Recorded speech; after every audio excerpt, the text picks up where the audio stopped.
And we're back. Whoa, we're back? Day 3. Holy cow.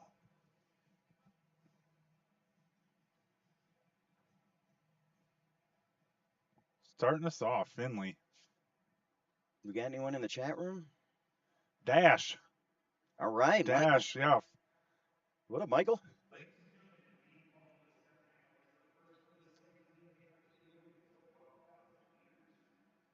Oh, Chris Needham's there. Mark Soldan. Hey, Mark. It's going to be fast. Yeah, we have a little bit of weather rolling in today, so could be interesting if we have that low pressure system coming through. It can be lightning in here. Matt, so you sound good. You sound great too, man. What do you think? What, you been sleeping really well or what? I think we maybe fine-tuned our audio. I hope so. Who do we have here? Finley. Personal best 139.19. She'll be going for that.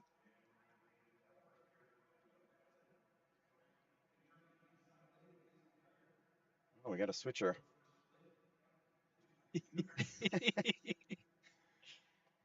Anyone who's in the first pair is like, oh, great. Yep. Guy's not going to switch to my camera. I know. He's so distractible. Yeah.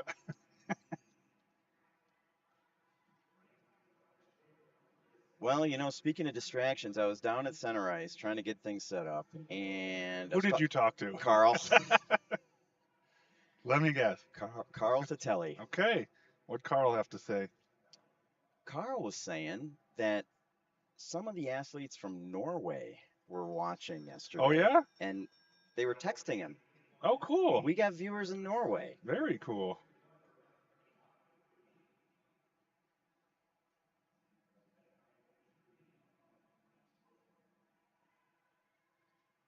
Just focus on the basics right now and build from there.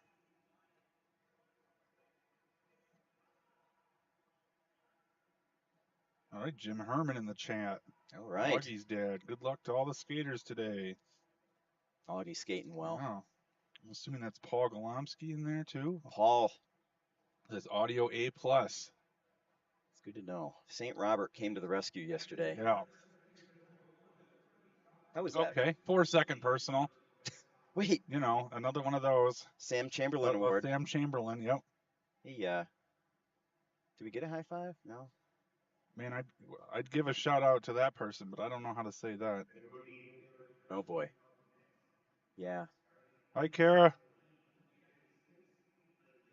Todd Ratcliffe says, go Caitlin. Nice personal from Caitlin. Mm-hmm. All right. Hey, did we throw up the personal best graphic for Finley? Oh my gosh. Throw it out there. No, girl. 4 seconds. Can't even get that. Boom.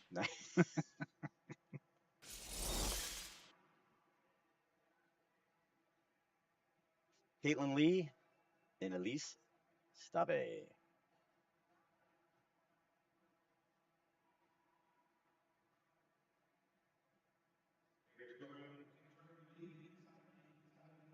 Yeah. Got the 2 arms down, getting themselves up to speed. I like it. That's a nice aggressive start. Yep. And then generally you're going to put that arm on your back here and start to settle in a little bit. Try to become a little more efficient for these 2 laps. Mm-hmm.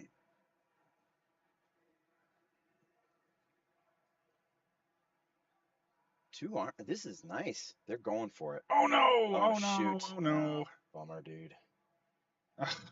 Sorry. What was that? That was Caitlin.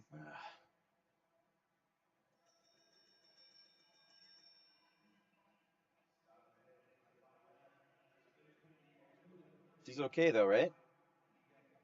She's up and skating away. Caitlin. Is she back up? Oh yeah, there she is. Yep. Yeah. It's good.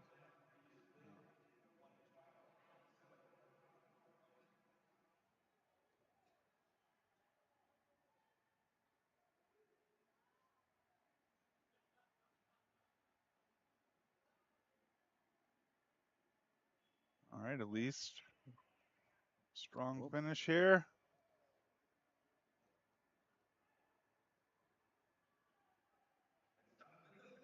36.72. Okay, that's another personal best. Jeez.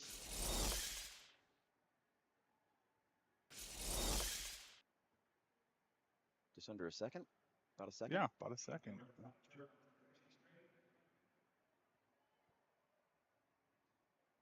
I like this. Caitlin Lee finishing it out. Good. Yeah, absolutely. Good sportsmanship.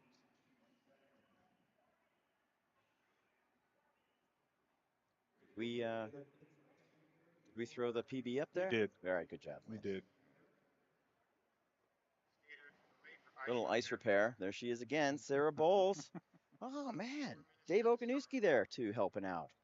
Coach Lee. It takes a village, Matt. It does.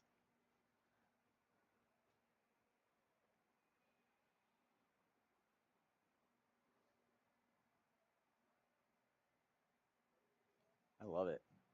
Thanks, Coach Lee. Out of Puget Sound, right? Yep. Yep. Great group of skaters there. Another group of young up and comers.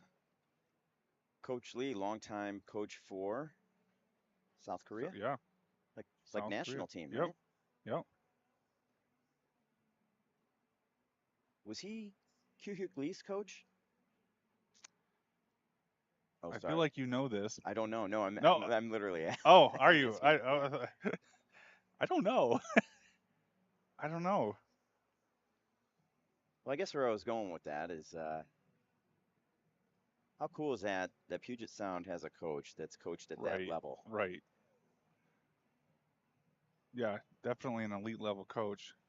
I don't know specifically all the athletes that he's worked with, but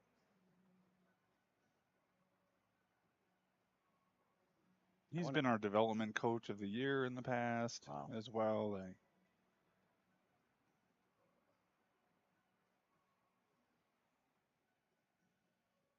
Look at that. This is really cool. This is how ice is fixed, you Yeah, here guys. we go. You know, I don't know.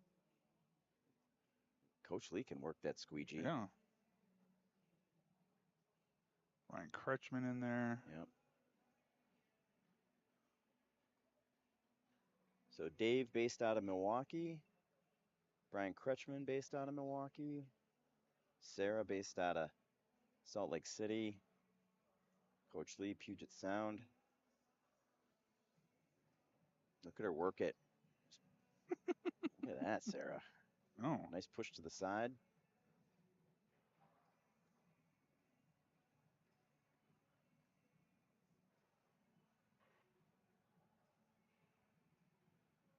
What'd they say? 2 minutes? I think that was a little more than 2 minutes, but Yeah. you know.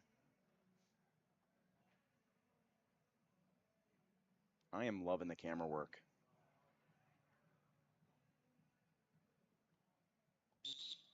All right, let's do this. So, hopefully, Caitlin will get a reskate. Maybe. Hopefully. Yeah. Okay. It looks like they've been granting those reskates for the ones that have taken a spill on previous days, and I think we'll be okay with ice time today. This was our tightest day with some public skating and whatnot going on here at the rink, but hopefully they can fit her in. Mm-hmm.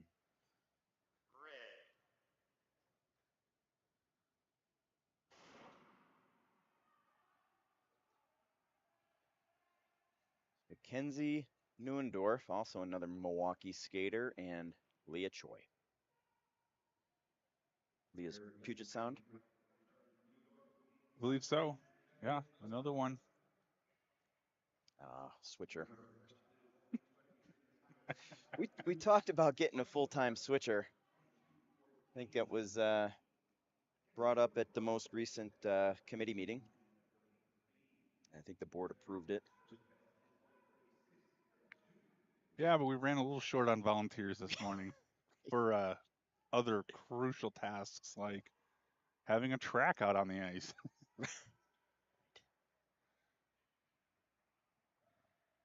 Oops, sorry, yes. Big thank you to Chris Needham, who's out there chasing blocks. Chris Needham, another one with range. Absolutely. multi-talented. He's out there chatting it up with Coach Mitch Whitmore. All right, Mackenzie's personal 129.33. Leah 136.32. See if they can get those. Yeah. You know, with the exception of Caitlin, and hopefully she'll have a chance to reskate. We're batting 1,000 with PBs. There we go. Another one? Oh my gosh. Huge for Leah. Mm-hmm. 4 out of 4. Yeah. And Mackenzie a second. So you'll notice some of those sports graphic times are a little bit off from our scoreboard. Mm-hmm. I was asking some of our timing guys what was going on with that. Apparently the sports graphics is pulled off of our transponder system, Okay. which is a little different. Is there like a lag? Yeah, so those won't always match up, but in general, our camera folks are showing the scoreboard, and that's probably more the more accurate. Sure. And then if you really want an accurate one, you go to speedskatingresults.com, and Speedskatingresults.com. then you can see the unofficial official results.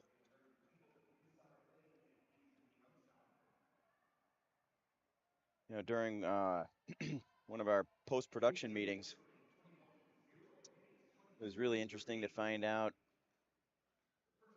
how integral speedskatingresults.com has become in terms Yeah, of not just posting results, but much more. yeah, It helps with draws. right. Setting up the races, seed times, groupings, actually does the draw, the random draw to decide which lane each athlete is going in. Guy's a lifesaver, to be Yeah. honest. And is that mostly just, you know, for races here in the US, or is that, I think they use it worldwide. wow, At least quite a few places used it. I don't know if you were you ever in some of those draws back in the day where they'd walk around with like the numbered ping pong balls or yeah, yeah, whatever, draw them out of the bucket. yep. You'd be there for like 3 hours trying to get this done. Oh, I know. Now it's just a push of a button and boom, you've got your pairings. What we got here? Ella Ella Teeples, and Avery. another personal best. And Avery, a 4 second Four personal. second, Jeez Louise. another winner of the Sam Chamberlain There it Award. is. God, this audio is really good. Well, it sounds good to us, but Well, that always hadn't been the problem. no, you're right. Yeah.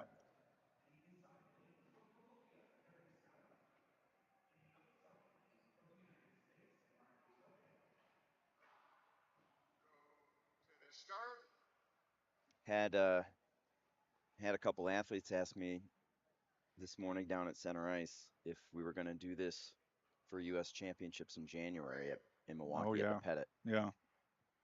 So I said I want to say yes, but I want to manage expectations. We want Yeah. to. I think it's great. We're getting good positive feedback. Yeah, absolutely.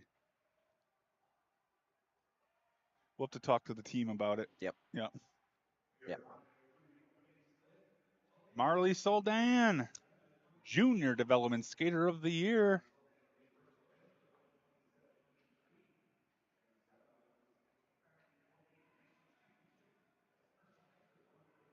We had our junior development camp Right. out here this summer. Marley was here, and we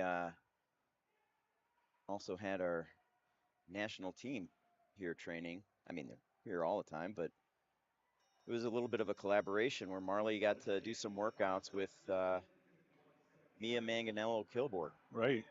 out on that ride. Right. Did a bike ride with the national team. Me, a professional cyclist, was able to kind of coach her up a little bit, help her out, give her some tips on smooth riding. But it was impressive. I don't know. I mean, she worked her tail off that day, Hmm. you know, and just thinking we get this 15-year-old girl training with the national team, and like I can't picture my 16-year-old son training with a national team or Right? doing anything like that. Like unbelievable. Her work ethic and yeah. Big PB. Oh, nice. Yeah. Yeah, 3-second PB. My gosh. So clearly she's been working, Karen too. training. Yeah. What's the Columbia national record? Uh,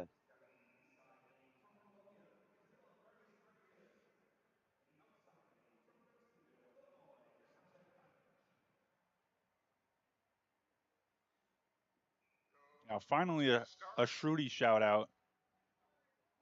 It's taken a little while. She's such a sweet girl. She said yesterday before we did our interview, I don't know, i- is anyone even awake right now watching in India?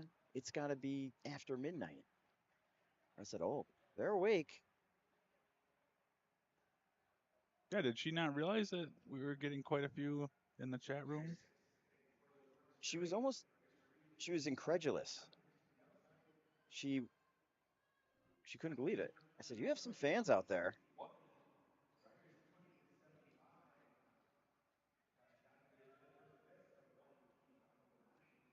So we have Natasha Yep. Gakovic out of the Franklin Park Speed Skating Club in Chicago, Yep. and Isabella Vargas from here with the fast team from Columbia. Isabella, 126.51 personal.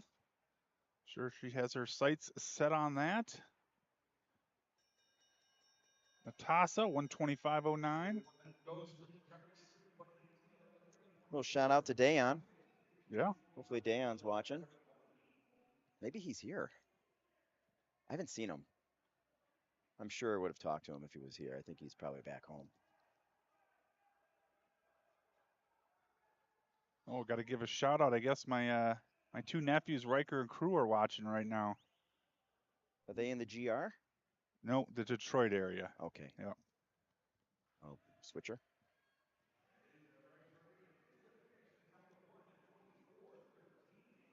Boom! Whoa. A nice PB there.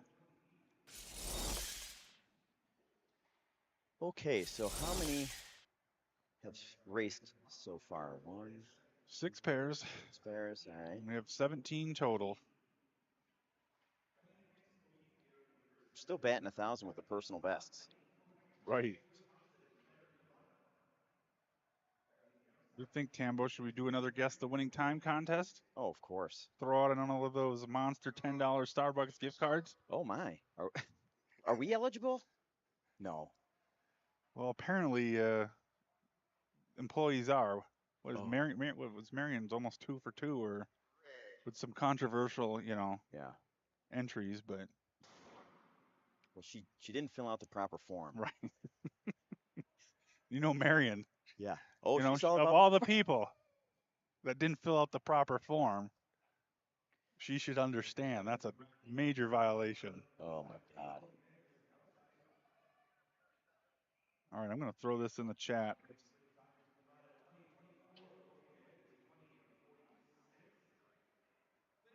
Claire looks good. So we got Claire Culotta, trains with Dr. Michael Woods, Milwaukee, and Mary Magnus Brophy, a Saratogian, a Ooh. native Saratogian. She got the Saratoga blood. One of my old teammates. Oh, Marion's listening. Oh, We got to go easy. all right.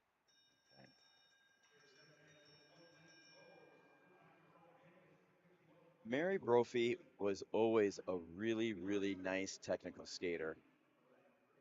Just, Yeah, just clean lines, yep, stable. yep. All right, so it's up in the chat. Go ahead, enter that form. What do you think the winning time is? Let's go, Brof. Come on, Claire. Oh, Claire's. Oh, she's on the hunt. Look at this. Oh, yeah. Come on, come on. Very nice.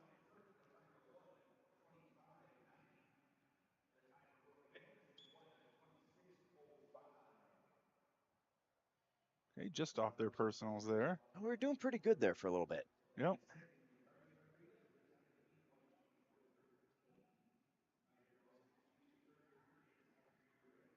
Nice job, Claire. Great job, Mary.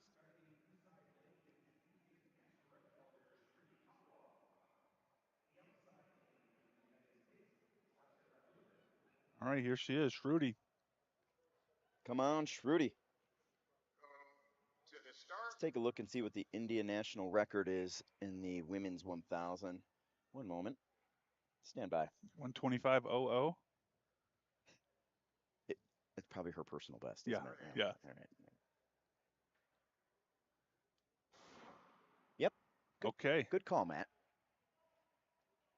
After pair 17, skater 125, you get Oh, skate out drop. okay. All right, we are gonna have a reskate there. Finley. Yep. Great. So that's good. Right at the end here. Yep. Let's go. Shruti looks good. Nice turn entry there, Shruti. Let's go, Nazi. Nazi on the blocks. I like that. Good. Not very, like. Yeah, that's a pet peeve. Yeah. How much are you giving up? I mean, literally. Ugh. It's just brutal. Victor Thorup. All right, Victor. This is not something you post in the chat if you wanted to officially count. He wrote 114.06. You need to go to the form if you want to be eligible for that gift card. Let's be clear. Right. I mean, feel free to post in the chat as well.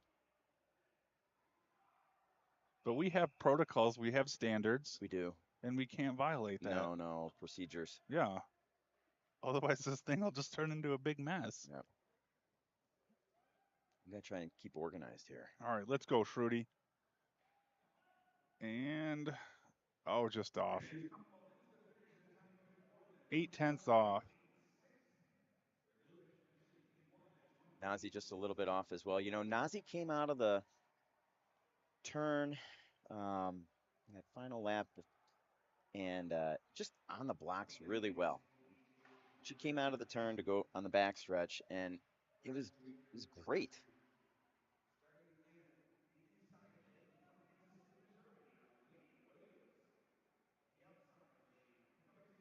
Wow, Dave.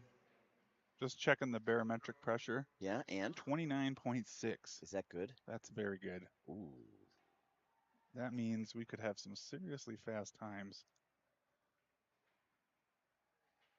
Wow. Okay. Yeah. Okay. Yeah, anytime we start dipping under 30, Okay. it's a good sign. But yeah, 29.6, that's pretty low pressure. I'm sure Paul knows all about that. Ice Meister Paul Golomsky. What would you say some of the biggest factors in conditions for indoor speed skating are for ideal? Well, I think you need that contrast of a warm building, a somewhat warm building, and then relatively colder ice than normal, getting those temperatures down. I think those are two of the bigger factors. And then obviously our huge advantage here is we're at altitude. Yeah. Less wind to push against. So that's the biggest factor for the speeds out here. Volley going for it here, 2 arms down.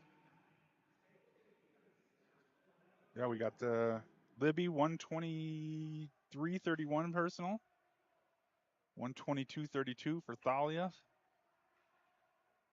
Again, they're for sure looking to be close to those, if not break them, at this time of year. Libby snuck in there at 29.99. Yeah. That always feels good when you get that sub 30-second lap. Oh, Thalia with a personal best. You know what? Half second. And Libby. Awesome. All right. Personals for both of them. That's going to give Thalia a little boost. Yeah. She's been putting in the work, and it's nice Really to see nice. the results. Great job. Hey, high five. Oh my gosh. Okay, we got a new one. Oh! Oh no. Oh, what was? I got a little black screen there first. Okay. Oh. Okay, I know how to fix that. Okay. I know how to fix that. All right. I think.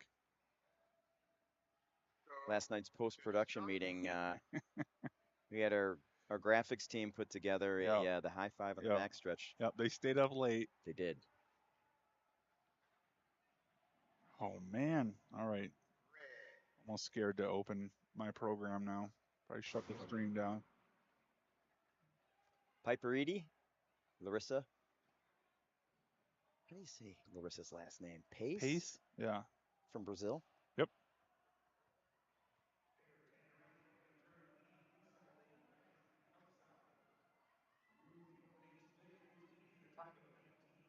Piper coming in under 20.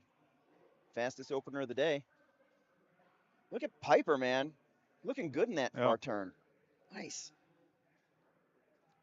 Check this out. Piper and Coach Mike Woody have really worked hard on her straightaways over the summer, and it's just so nice to see that paying off right now.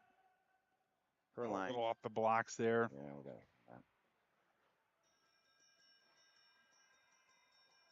Come on now.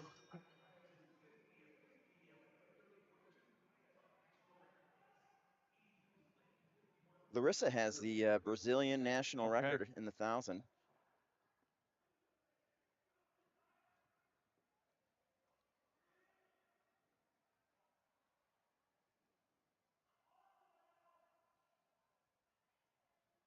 Oh, wow. Just got a text from McDonald's.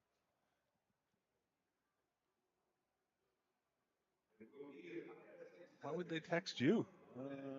Wonder if my family back home and we got a new national record. Oh my gosh. All right. And here I am talking about Egg Yeah. McMuffins. Yeah. Well, I did order some Egg McMuffins, so Okay. that's why I was like, Cool. why did they text you about my Egg McMuffins? Yeah, that was kind of confused for me too. 122.80. That's awesome. New Brazilian national record.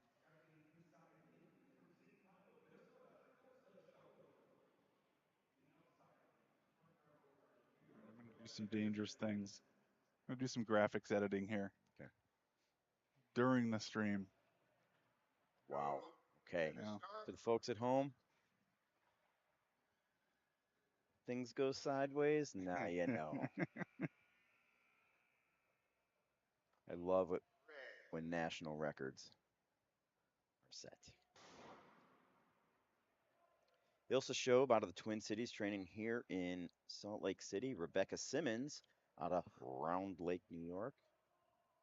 Another member of the Saratoga Winter Club. Rebecca training here in Salt Lake. Ilsa getting after it.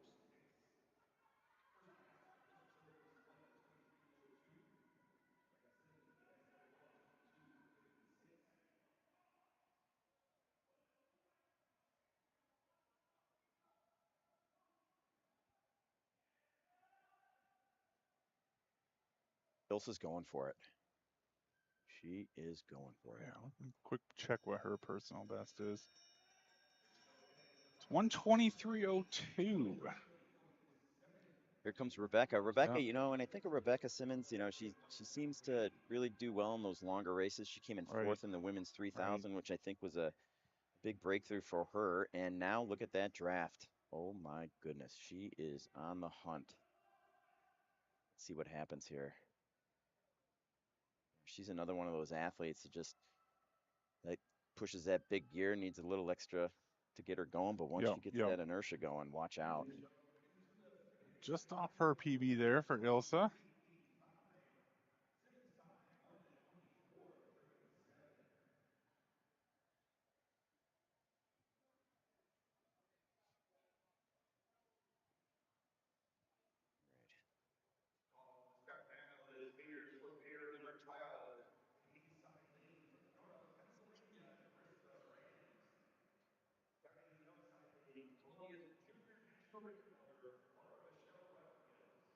Okay.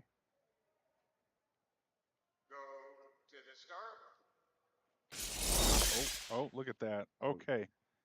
Look at that. No black screen now. Okay.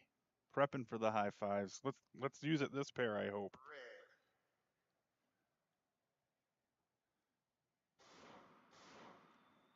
First false start of the day.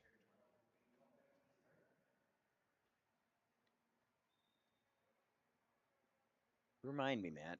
False starts. Now,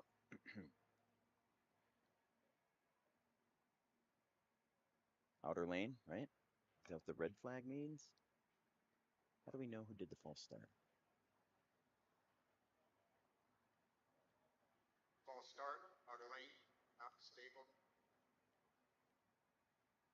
So now, if there were a false start on the inner lane, does that mean that the inner would now be disqualified? Right. They both have a false start now. Mhm.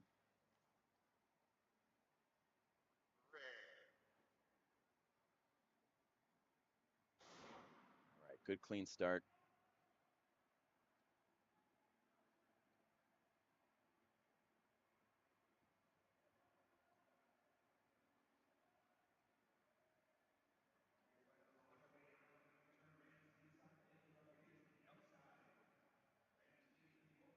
You know, 20 years of skating, you know, and I can never seem to remember, was the white armband for the outer lane, for the inner lane? Was the red armband for the inner lane and the outer lane? And then about a year ago, I finally got it right. Yeah? Yeah, there's a little trick. Okay, how do you know? Well, it's kind of like an apple, Matt. In what way? Well, Dave? you know, well, like a red delicious apple or a Macintosh. Oh, okay. The outer skin is red. Yes. Similarly, To the outer lane. red to the outer, and the inside of an apple Would you say generally is whitish? whitish as Yeah. long as it's not bruised. Yeah. And so therefore, corresponding, the white armband means the inner. Okay. So all you youngsters out there, if you're trying to figure out, do you go to the outer or the inner? Just think of an apple.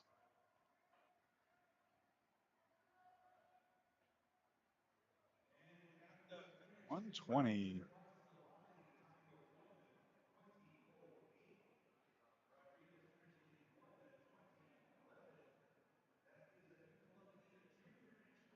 Wow. Holy cow. Okay. I'm Another. just going to go ahead and assume that's a personal best then. Right. Yeah. It is by 5/10. Nice work. So is that our third national junior record of the competition Oh, so wow. far? Probably. Yep. We had Jordan Stoltz, Right. right? Men's, is it the men's 1500? Right. Women's 1500 with Greta. Greta, Yeah. yep. And now a new Colombian junior national record, and it's still October.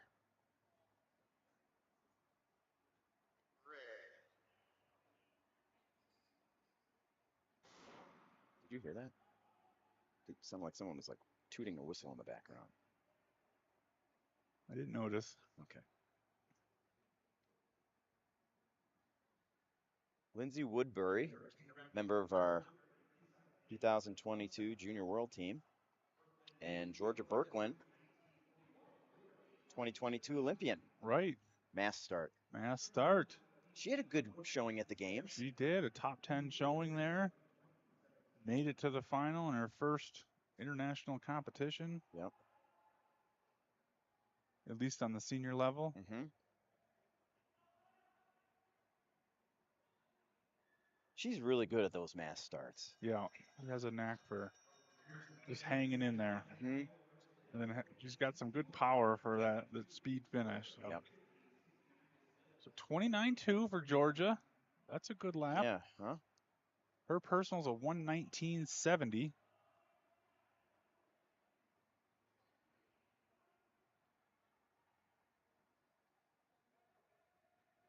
So I know Georgia wants to have a great 1,000. You say she's doing this to help prepare her for a mass start? Is this part of her training? I think so. I think that's her. Oh, there's a personal best for her. Very nice. Let's see what happens here. Yeah.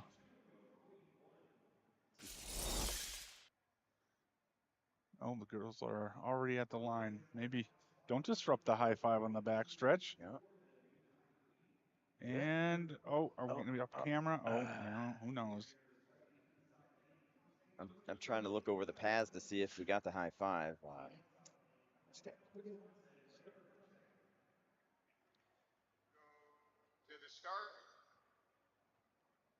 So Anna Quinn from St. Louis, Blair Cruikshank from the Milwaukee area, I guess you could say Delafield, member of the Dash team.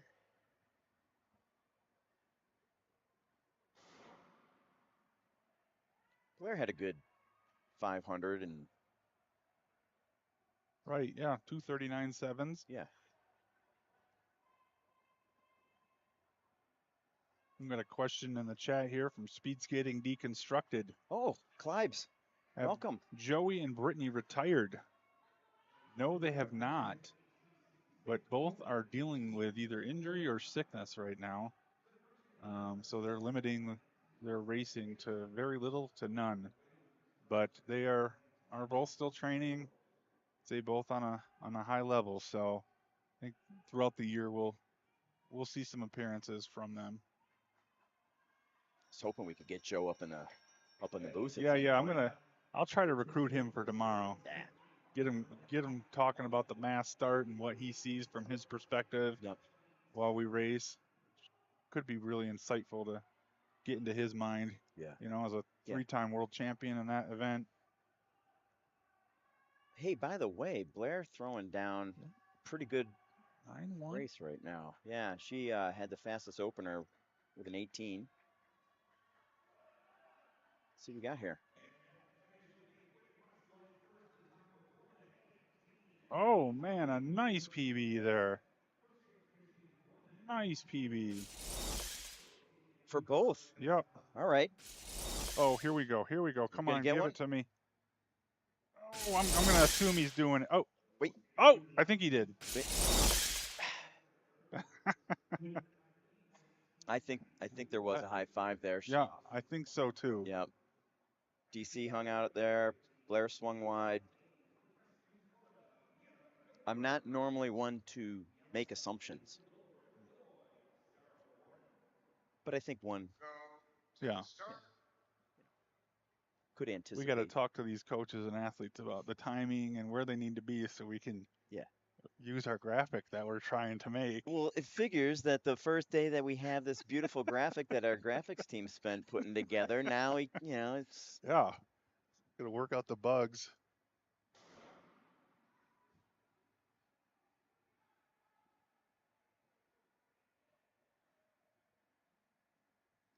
Mia Kilberg and Sarah Warren.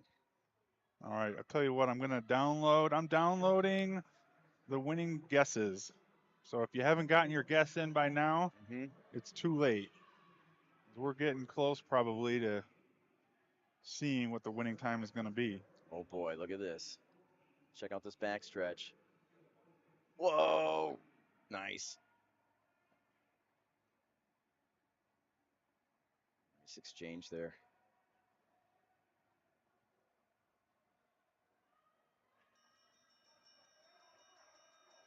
Sarah Warren, a former Division I soccer player for the Fighting Illini. And Mia's going to get this big chase. Here she comes. She likes to hunt. Yep. Just like cycling. And Mia, here we professional go. cyclist. She's still racing pro, right? Yep. She did a few races this summer. I don't think as much as what she's done in the past, but I think she likes to stay in touch with it, has fun with some of her teammates there, and nice little different atmosphere. 1:15.6. Okay, first and second. Wow.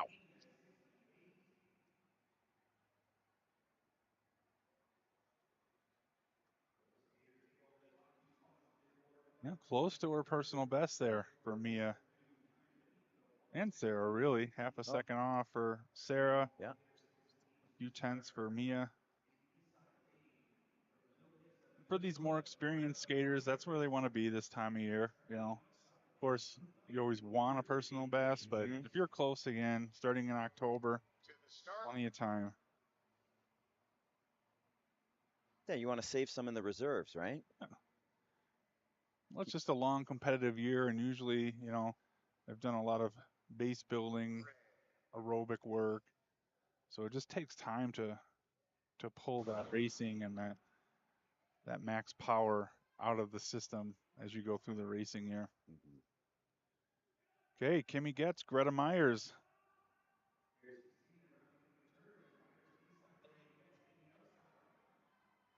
Quite a few picks for Kimmy to win this race. Okay.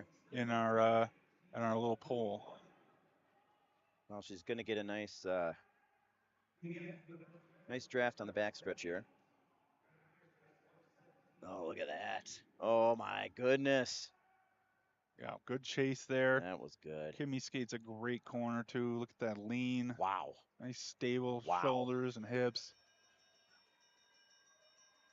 Think she does? Oh, a 26.8 lap. Okay. Hello. Hello. That's moving. Hello. That is moving. 1.89 ahead of Mia right now. Oh my Mia God. did have that great lap, Oh my God. but boy, that is flying. We'll have another pair after this. Two really fast skaters. But let's see what Kimmy does. Oh, she's jamming. This is nice. She's jamming. Oh, Oh my geez. goodness. Hello. 113. Wow. Wow, that's really nice for Yeah, this really time nice. of year. We got some fans clapping on the backstretch Okay. there. Let's see it. Let's Huh? see it. Come on, give it to us. Oh, Got the and on my graphic blocked the high five in the backstretch. So, all right. Anyway, Hey. wow, what a good race, though. That was great. She's going to be happy with that one, I would imagine. Yep. 113 in October. Not much racing under her belt yet. Yeah. She always seems to develop through the competitive racing season, too. The more she races, the faster she just gets. We are reigning Olympic champion in the women's 500 meter, EJ, Erin Jackson. Talk about someone with range. Erin Jackson is just absolutely amazing. Okay. You know what we didn't mention, though? No. Greta Myers just set a national record. Oh my God. Yeah. Oh my God. 116.09. Oh my God. We got a little caught up with Kimmy there. Yep. But yeah, a junior national record for Greta again. Amazing. All right, last pair. Here we go. Congrats, Greta. Yeah. Huge. Greta training out of Milwaukee. But here we are. Erin Jackson, Mackenzie Brown. Okay, our fastest openers. 17.9. Oh, great draft. Mackenzie Brown That was really nice. coming on this year, huh? Yeah, really a breakout year. Breakout fall.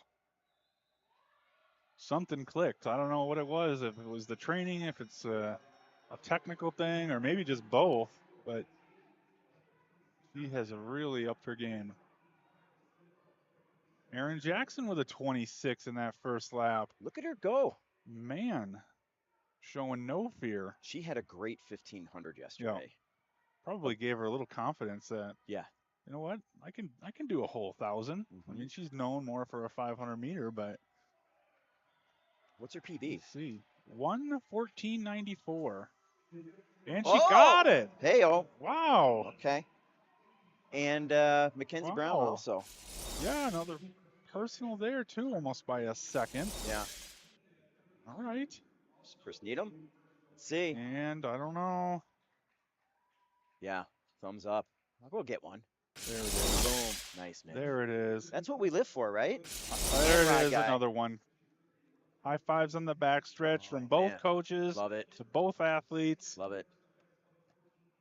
Great race there. I mean, isn't that what the coach lives for? It is. It is. Those are the moments, you know. You go through a lot through the year, emotionally, physically. And then those are the moments you just live for. Look at that. Oh, look at there the we go. coaches Yeah, look at congratulating that. each other. It is a bit of a, it's a pretty tight-knit community. It is. Those guys all cheer for each other. Yeah. Did Rye Guy coach Mitch? He did. He coached Mitch during in the lead up to the Sochi Olympics. Wow. For a few years there. All right. Caitlin's coming back now for a little reskate. Oh, that's right. That's right. Greta Myers with another junior national record. Right.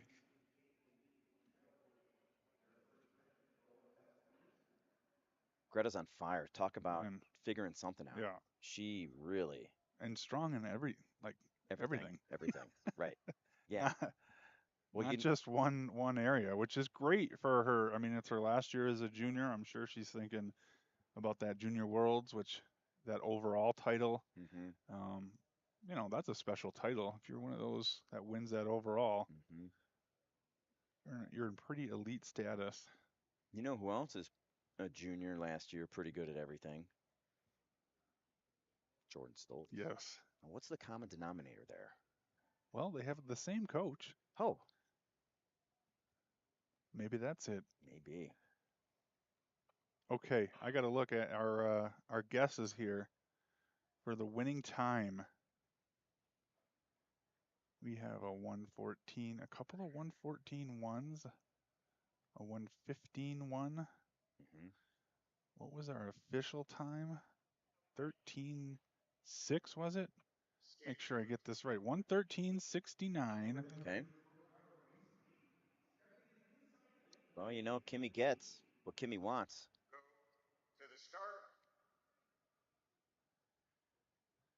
You're not going to believe this. Marion, stop it. How close was she? She guessed 114.1. Yep. Okay, let's go to second. All right. And Yeah. yes, Marion, we'll get you a tea, but you can't be hogging all the U.S. speed skating gift cards. So we'll go to second, and that was Kara Whitty. No way. Yep. Hey, Kara, what's up? 114.20 is her guess. You know, Kara's an empty nester now. Kara and Coach Mike. Really? Yeah, Chase went to college. Their son Wow. Chase. Okay. He's a freshman at University of Wisconsin Whitewater. He's a Warhawk now. Oh, Marion pointed out Victor guessed 114.06, but he did not follow proper procedures. Oh, I don't. You know? We did we. I told him in the chat. Yep. Okay, Caitlin. Kate. Yes. Caitlin. Let's Back to focus on Caitlin. her. Back for the Getting an reskin. opportunity. Double check that personal.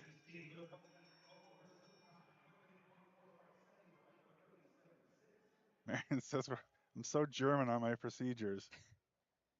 Hey, you know what? It keeps the ship going in the right direction. Come on, Caitlin. Yeah, I'm a stickler when it comes to YouTube chat guessing the winning time games. Come on, Caitlin.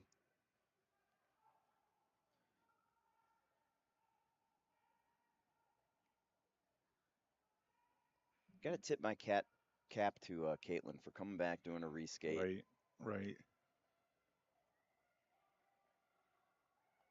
My guess is she's entered for another race this afternoon. Nope. What's the second Nope. one? Next one's a Women's? 5,000 Okay. meters. So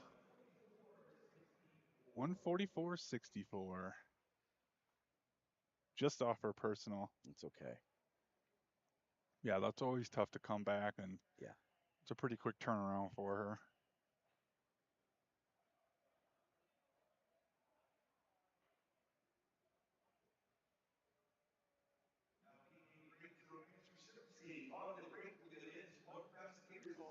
We have some athletes asking about transponders. Oh, that's probably a Linlin or Leanne question. Okay.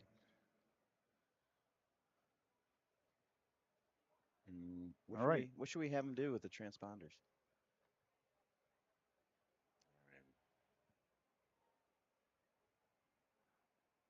Let's pull up some of these results here. Congrats to Oh, Greta Myers. So we had two junior national records just set. Greta Myers. Right. And Laura Michelle Rodriguez, From Colombian junior national record. It's awesome. I mean, we also had a Brazilian national record on the senior level. Oh my God. We just saw 3 national records. So is that 6? A total of 6 now? Well, we should check back. I bet maybe Larissa had a couple others too for Brazil. Oh my gosh. On some of these other days. But okay. Here's where we stand. Kimmy Getz with the big win. Mm-hmm. 113.69. Aaron Jackson second, 114.85 with a personal best, showing she's got a little more in the tank than just a 500 meter. Mia Kilberg, 115.60, and then Greta Myers in fourth, 116.09 with that national record for juniors. PR, season best, all the letters next to her name. I know. Look, that's a lot of that's a lot of letters. NRJ, PRSB. Yeah. Hey, I just realized something though. Sorry to cut you off. Go ahead. Go. How many spots for the women's 4 spots. 4. Okay. 4 spots. So most likely Yep. Brittany. Well, Kimmy. yep. Brittany's the non-contender for the first couple, but also has her medal contender status. Okay. So she'll have to petition for that, Okay. and then she can potentially be in there. But yep. All right. So run us through who are I mean, as of right now, it'd be Kimmy, Aaron, Mia, and Greta. Greta. Yep. And then Sarah Warren just on the outside there. Okay. But yeah, I know for right now, I know Brittany's not doing the first couple of World Cups, so that would be your 4 for the World Cups. Okay. Greta's going to be busy this fall. Yeah, she's gonna have to maybe balance that workload between Mhm. travel and school and skating. So, Wow. all right, I'd say let's take our little break here. Crowd shot. Go get those Egg McMuffins from the front desk. Oh. Yeah. Mm. And then we'll be back. Let's try and find a restart time here as well. Yeah, Matt, I'm loving it. Dang, that was cheese. I know. Well, American cheese But preferably. I appreciate it. I'm loving it. A couple of those. I'll need to loosen up my white belt. All right, we'll be back in a few moments. I'll post that restart time right when I get it. Check out that hair. I know. Oh yeah, we're not even on him. Mm. There we go. Should we have There a we best go. hair? Who's got the best hair? Yeah, and this guy's just gifting it. Look at that. That Yeah. that is well I don't conditioned. know who he is. Does anyone? Is he No. a skater? No, I think he's a hockey player. Oh man. Oh, you got Jay Eady there in Yeah. the background. Piper's dad. Who's he I think talking Rob to? Woodbury's talking to. Yep. What else we got in the stands there? Patrick Wentland. Oh yeah. Oh, look at it. Pat Wetland up top there, next Dr. Silk. Dr. Silk to the left. Cooper's parents in the top left corner. Oh, Jordan Stoll's parents in the Yeah. middle left. Yeah. Some serious parenting power up there right now. Hey, it doesn't happen without mom and dad. That's right. Sponsored by, That's transported right. by. Big thank you to all the parents. Yeah, no we should doubt. probably thank all the parents for making it happen. No doubt. It's a lot of driving around. All right. All right. We'll be back soon. Okay.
Okay. Okay. A little out of breath, but we're back. Yeah, you okay? Yeah. All right. You run an errand? I was trying to. Okay. Those egg McDonald's. Oh, speaking of okay, out of the Netherlands. Okay, okay. Yeah, what a great guy. Super nice guy, met him. And here he is, first inner.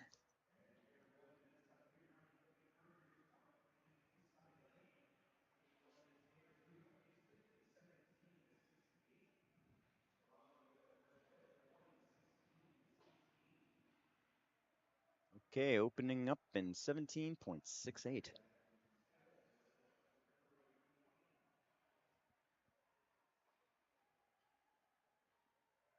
First pair of men,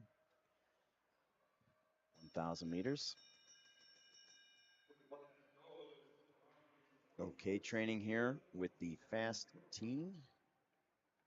Coach Mitch Whitmore. Mitch knows a thing or two about skating fast. He sure does. Former U.S. record holder in the 500 meter. Top 10 at the Olympics in this race at the 2018 games. Whoa, Hawken at the finish line, 1:12.61. Great. Personal best. Wow. Okay. Think we're going to see something on the backstretch there? Yeah. Ooh, come on. Oh. So who initiates the high five? Is it coach? I think usually the athlete. Trying to read the athlete, you know? Yeah. Are they coming my way or not? Yep. Athlete, are they trying to read the coach? Probably not. If they want to do it, they'll just. Yeah. They'll swing wide. Otherwise, they just kind of zoom back over into that warm-up lane. Yep. You know, it's interesting because, you know, as a coach, your perspective of the outcome of a race may not necessarily always align with the athlete's expectation. Exactly. It's always kind of tough. Yeah. And a lot of times you can't see everything that happened too when they have all the bleachers up, or Mm-hmm. you know, you can see that backstretch and that's about it. So every once in a while, someone will slip or do something and you don't see it, and they're ticked off, and they're like, what's the deal? Yeah. What's wrong? Right. Like, well, that sucked. You didn't see. I'm like, well, no, I can't see. Yeah. So here we have Sam Chamberlain, Okay. the inspiration for the. Sam Chamberlain Award. Yeah, he's a fighter. He's a good kid. With Thomas Estevez out of Colombia. Look at Sam go. You know, when I see Sam skate, he reminds me a little of Nick Pearson, little, Yeah. you know, out of Midway. Long legs. Yep.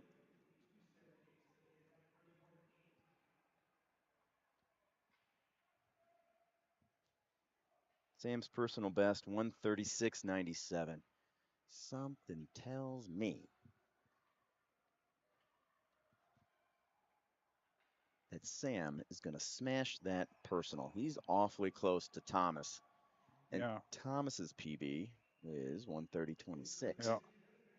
Oh, huge PB there. What? 10-second PB for Sam Chamberlain. Wait. 10 seconds. No. Yep. Well, you know, it would make sense because he went and got a 4-second personal in Wow. the 500. So let's just go ahead and overcouple that for the 1,000. Wow. Do you think we're going to get a high five? Sam swung wide. But, you know, the coaches do have to get off the ice. They have to vacate the coach's box right away, right? Great job, Sam. He's having a good weekend. Yeah, he is. Great weekend. He should be having a blast out there. I hope so.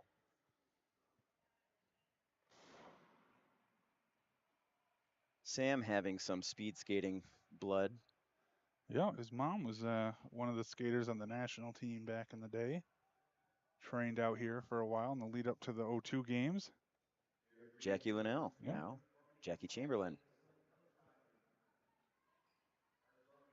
I think a lot of parents that, you know, used to skate and they have children that they love to speed skate, but sometimes it doesn't always work out like that. You know, like kids develop their own interests and you want to let them kind of grow and do their own thing and be their own person, but every once in a while you get lucky.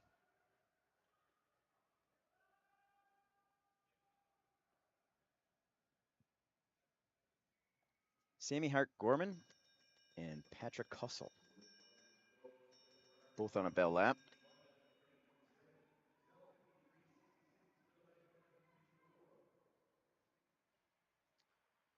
I think we're going to see a big one out of Patrick here.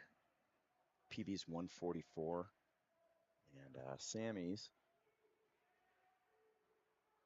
125.92. See what happens. Man, look at that. He's positioned there. Wow. Okay. Big PB. Wow. Sammy. Wow. And hey, let's go out and get a 15-second personal on the 1,000. Well done, Patrick.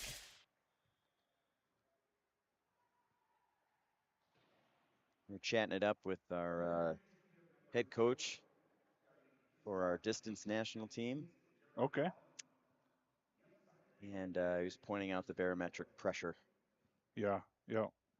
Got a low pressure system in right now with a little weather out there. Go to the start.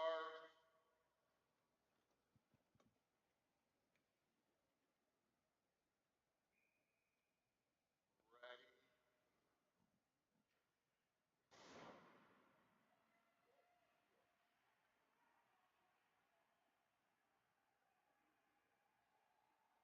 Barb Johnson in the chat room asking if the video is a little bit blurry.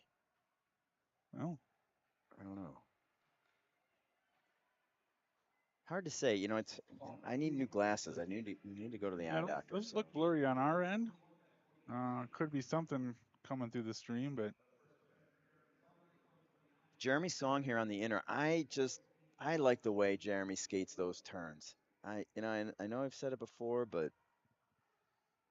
just really, he's a short track club in Puget Sound with Coach Lee, and geez, look at that.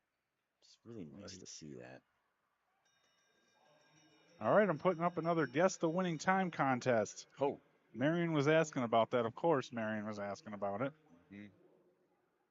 So here we go. Here's your form for the 1,000. Guess the winning time.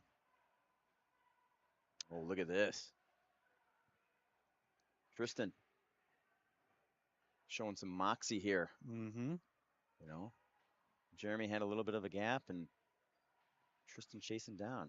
Tristan, a athlete from the Colorado Gold, training with the one and only Patrick Wetland.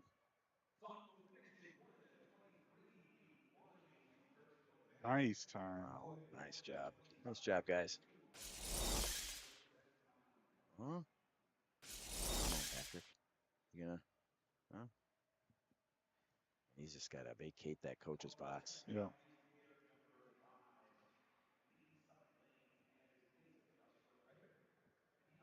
David, I'm going to turn it over to you for just a minute. Oh, my goodness. Okay. All right, I'm Think just you going can run this ship on your own for a few minutes. Sure, probably just focus on the basics like switching. Yeah, that's all you need to do. All right, good. All right, I'll be right back. All right, don't be offended, kids, if I don't do the high five on the backstretch. All right, here we go. Joshua Kreider on the inner and Ben Rayner on the outer. I'll just sit here and talk to myself. Talk with you at home.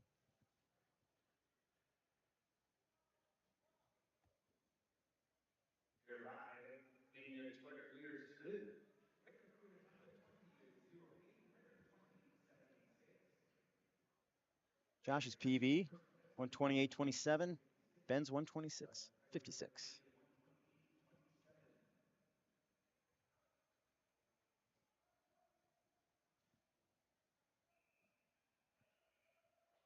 Oh, a little bit.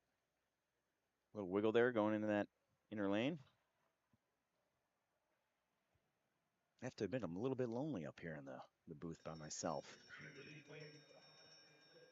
But fortunately, I have my friends in the chat room to keep me company. Bell lap for Josh, bell lap for Ben. 32.72 for Josh and a 32.38 for Ben.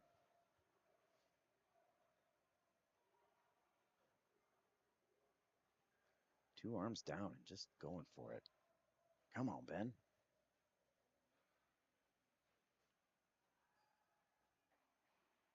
Final turn. Here we go. Let's see what happens here.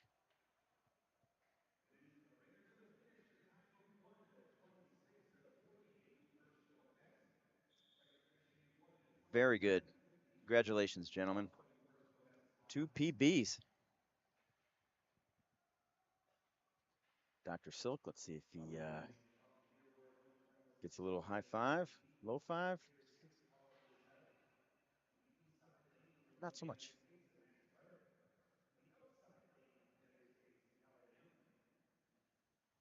All right.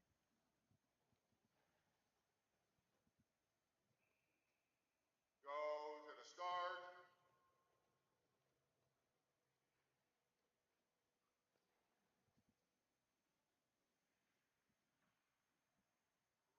Thanks, Elise. I'm not alone. Elise Brinnick, out of the Chicagoland area. I remember Elise was an excellent skater years ago.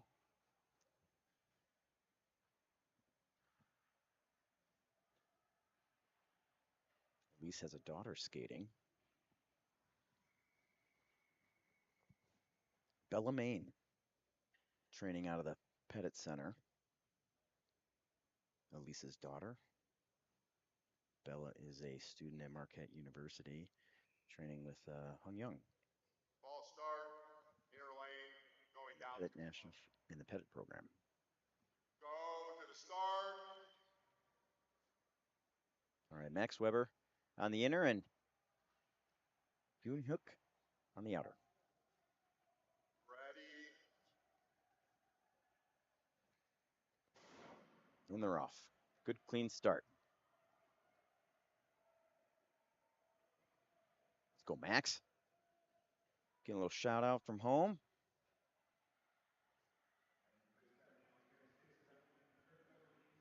Max skating with the Midway Speed Skating Club, and Yoon Hook coming from Puget Sound.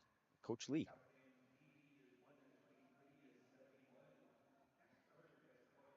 Nice openers. 18.8 from Max, 18.4 from Yoon Hook. Max 2 arms down, going for it.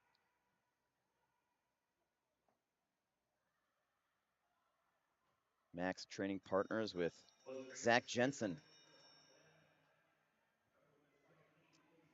8.8 for Max Weber, 9.4 for Yoon Hook. Something would tell me that that's probably the first 28-second lap that Max has done. He's cooking. Not unusual to see an athlete skate their fastest lap during the 1,000. I know it's a little bit longer than the 500, but you get that extra turn to get a little bit more speed with the opener. Max bringing it home. Oh, he's got a big one. 118.35. Holy smokes. 123.71 personal best for Calvin. 2-second personal for Yoon Hook. And a big one for Max. Wow. Max just got a 5-second personal there. That's incredible. Coach, back up. Back up is the cone. Myron.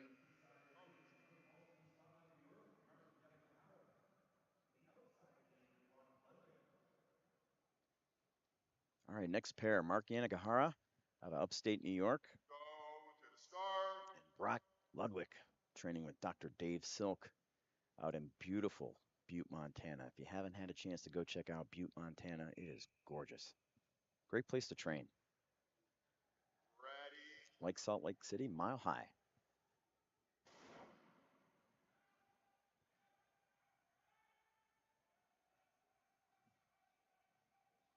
Good clean start. Mark on the inner. Brock on the outer. First time I met Mark Yanagihara was at the Olympic Training Center in Colorado Springs. He was there for Team USA Wrestling, so he was on the wrestling national team. And of course, I was there for the training camp with the U.S. speed skating team. And the weight room was kind of packed that day, and I needed to grab a squat rack. And Mark and I looked at each other because he needed the squat rack too, and we shared it. I wasn't about to wrestle him for it. But that was a long time ago, and then we realized we're both from upstate New York. In fact, Mark went to high school at Ballston Spa High School, and I was at Saratoga High. And here we were. thousands of miles away.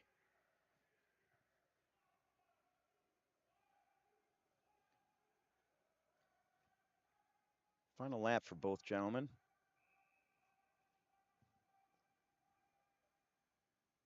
Mark's personal best 119.63.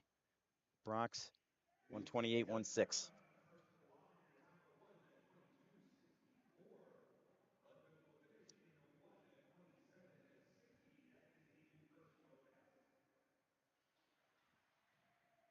Nice job, Brock. Personal best. To the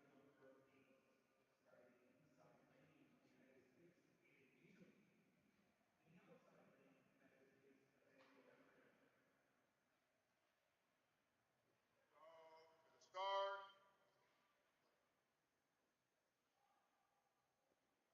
Trying to. There we go. Aiden Meacham. Ready.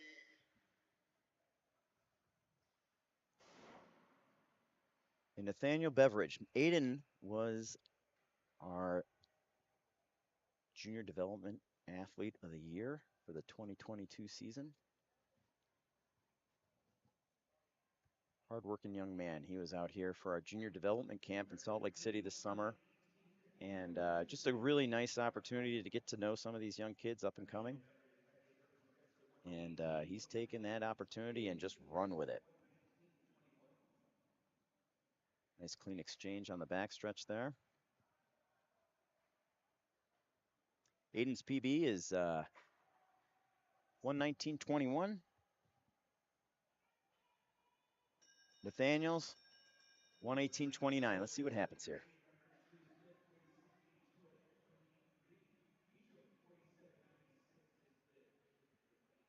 Aiden's going to have a happy race here. A good one.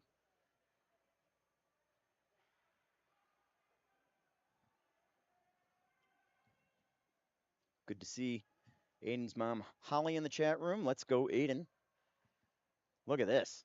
Well, we got a battle down the home stretch. Wow. Wow. Great finish, gentlemen. 2 PBs.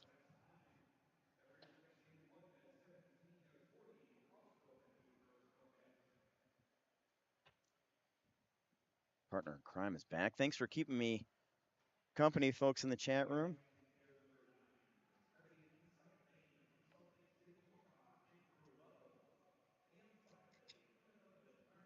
That sounds refreshing.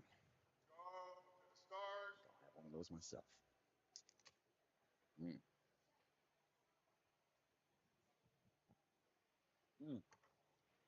Delicious. Welcome back. All right, Andrew Love and Mart Withagen out of the Netherlands. Andrew Love out of the USA. Andrew, one of our great contributors to the sport of skating, master's level speed skater. Just an overall nice guy. Mark here visiting from the Netherlands, training with Mitch Whitmore and the fast team. I like the way Mark skates. He sits nice and deep, pushes to the side. I like his turns too.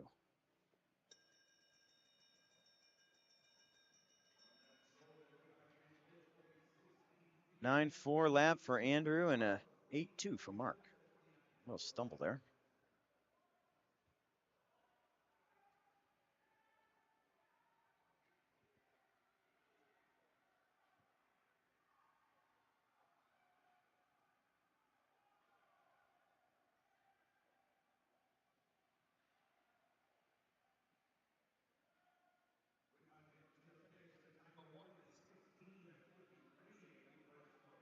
Congratulations.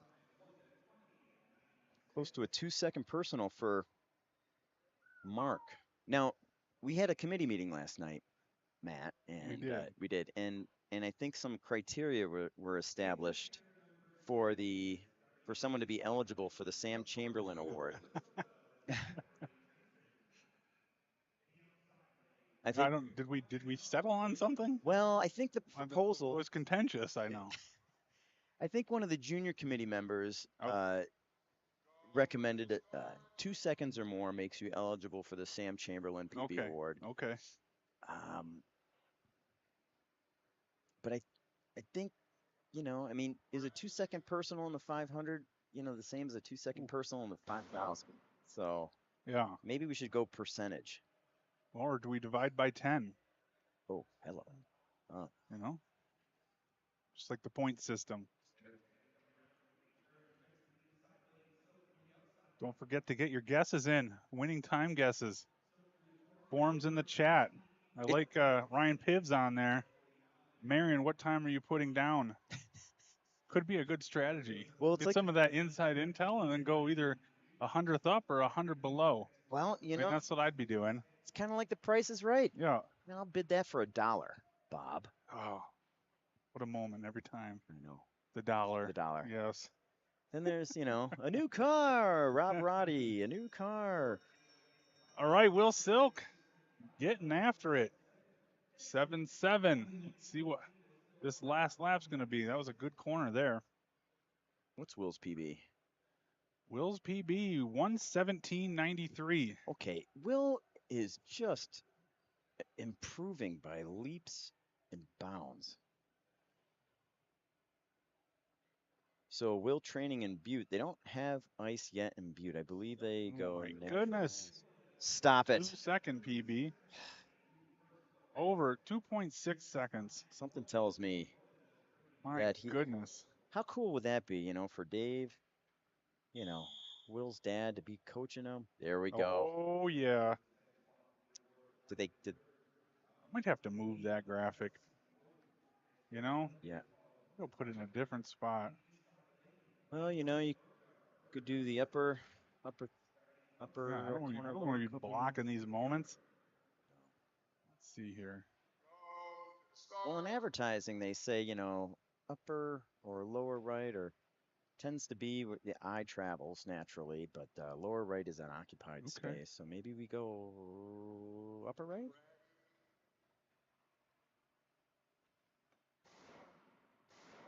Okay.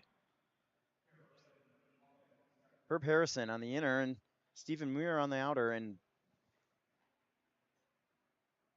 Herb's coming along quite well.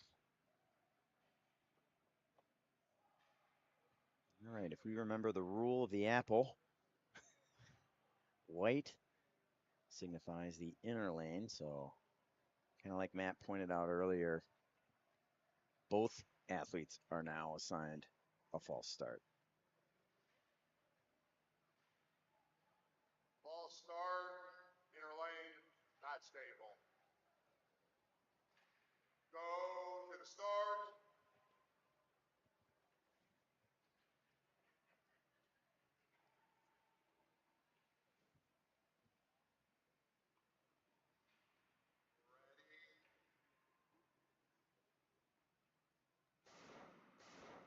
Oh no.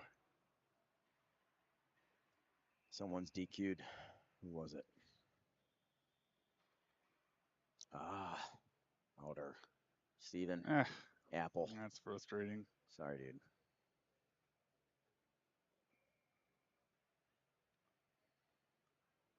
I don't think he understands what's happening right now.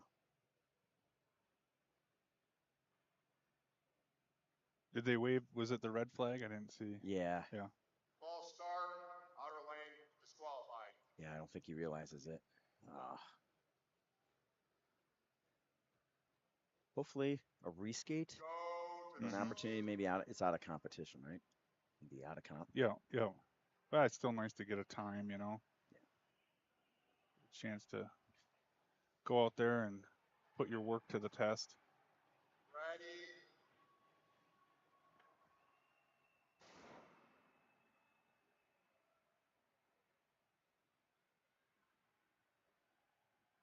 Well, it's nice to have you back, Matt. It's good to be back. Yeah. I feel like we're reunited. Yep. I had to take care of our camera crew there. Oh, hey, you know what? It's good to know. You gotta take care of your people. Yep. It doesn't happen without the crew. Look at Herb go. Oh. Nice turn. Speaking of Herb and being reunited Feels So Good by who? Is that Peaches and Herb? Reunited and it feels so good. No? I don't know. Oh, yeah. I mean, I know this song, but I don't know. I think it's Peaches and Herb. Really. Yeah. Maybe folks in the chat room can fact check.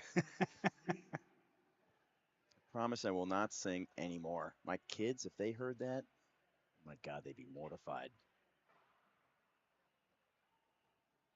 6'3" from Herb. That's good. Yeah, that's flying. Yeah. What's his PB? PB is 112.54. That's solid. Oh. And just off. Just off. Just off. Oh, watch out. Oh, I thought he was gonna hit the timing. Yep. That's tough. I always hated it if I lost my pair like that or someone didn't show up or whatever it was. Yep. Kind of got all that adrenaline to, compete. Even though you want to focus on yourself, Yeah. it's just nice to have someone else out there. Okay. This is a good one. We got Hold it. Back up. two athletes. Back up behind the cone. Oh, okay. Ooh, Oh, someone's getting yelled at. yeah. Oh, God, that made me Someone's feel. got. Oh, That brings you back to the classroom. kind of. Mrs. Ward, 5th grade. Oh, shoot, Oh, I'm in God. trouble. Yep. Have a little hallway chat. Yep. I had a few of those. Then your friends go walking by on the way to gym class. Oh my God, the shame. Oh. Oh, at Lake Avenue Elementary, Saratoga Springs, New York. Man, the trauma's just bubbling up, huh? Ah, Just that you heard that tone, yeah, and it just brought you back. yeah, I just kind of cringed.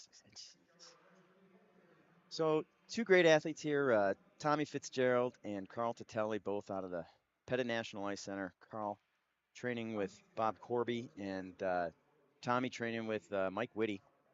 But the nice thing about Milwaukee is there's a lot of collaboration going on. So even though we have athletes training on different programs with different coaches, they'll frequently get together to do some group workouts. Carl with a 6'6". Carl's only 0.68 off the pace. Okay. Got word. Stephen Muir will get a reskate. Good. That's great. The end of this. Carl bringing around the final turn. Nice. Tommy chasing on that last inner.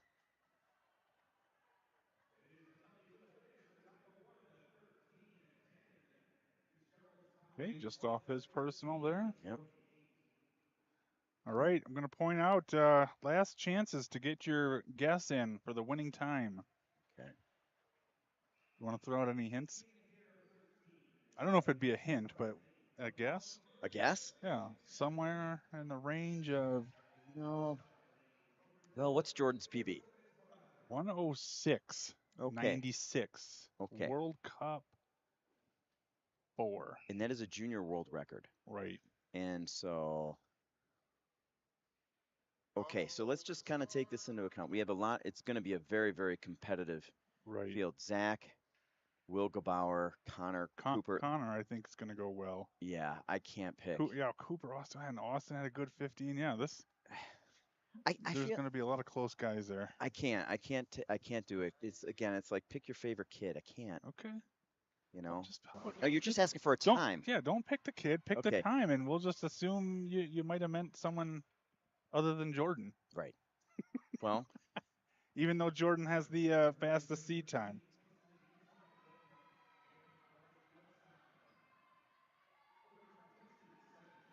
All right. For once, he's gone silent. Yeah, I don't know. I kind of speechless. Fair enough. Yeah, I'm kind of weighing it. I mean, do you pick the fastest time based on what the fastest seed time is, knowing that there have been a fair amount of personal bests? I'm not going to work off any assumptions because we very well could see if 2-second personals is the criteria for the Sam Chamberlain Award. It's up for grabs. Cooper, Connor, I mean, Will, they're all skating so well. I was really happy to see Will do that 500 the other day, 35 low. Yeah. Yeah, So, that's good to see. He's got the speed there because he can carry that second lap as yeah, well. Same with Connor. yeah.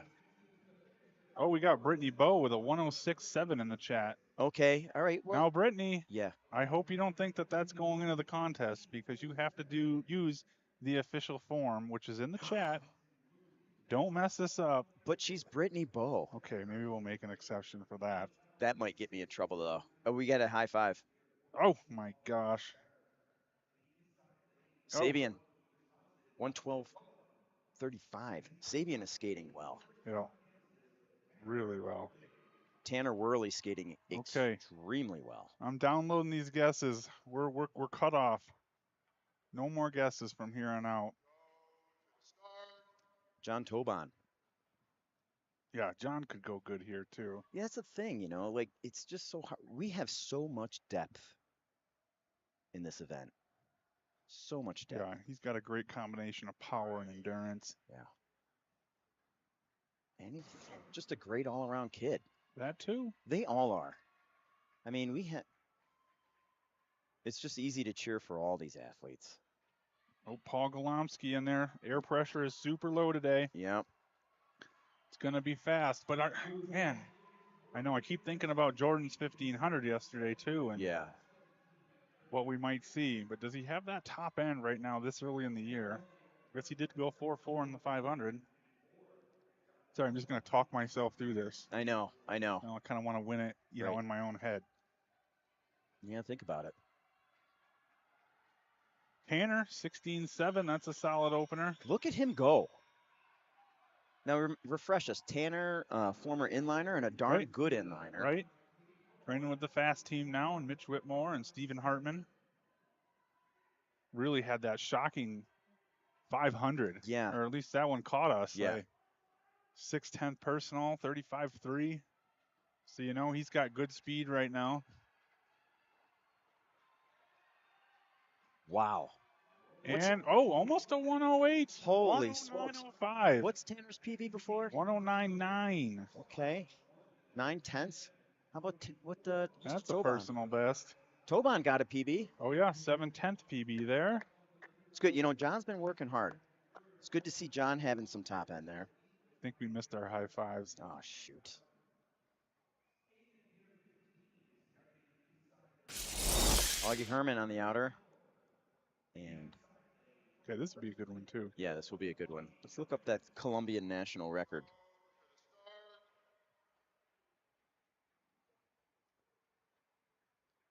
You'll note I've danced away from my prediction.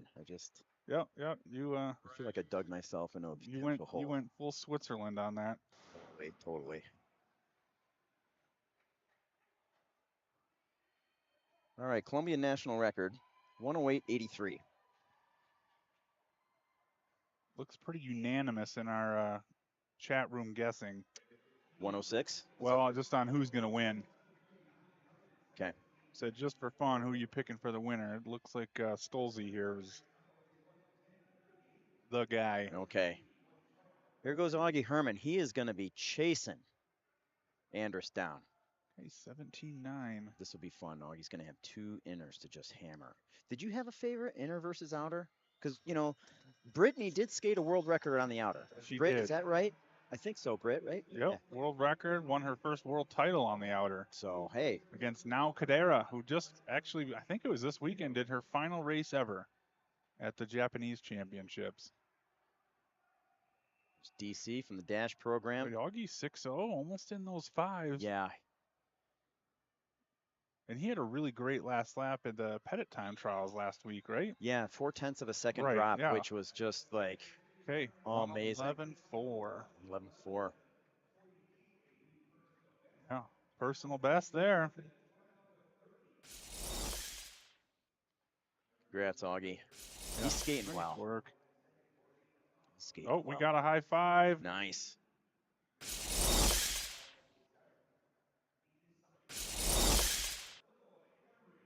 Nice job, Augie.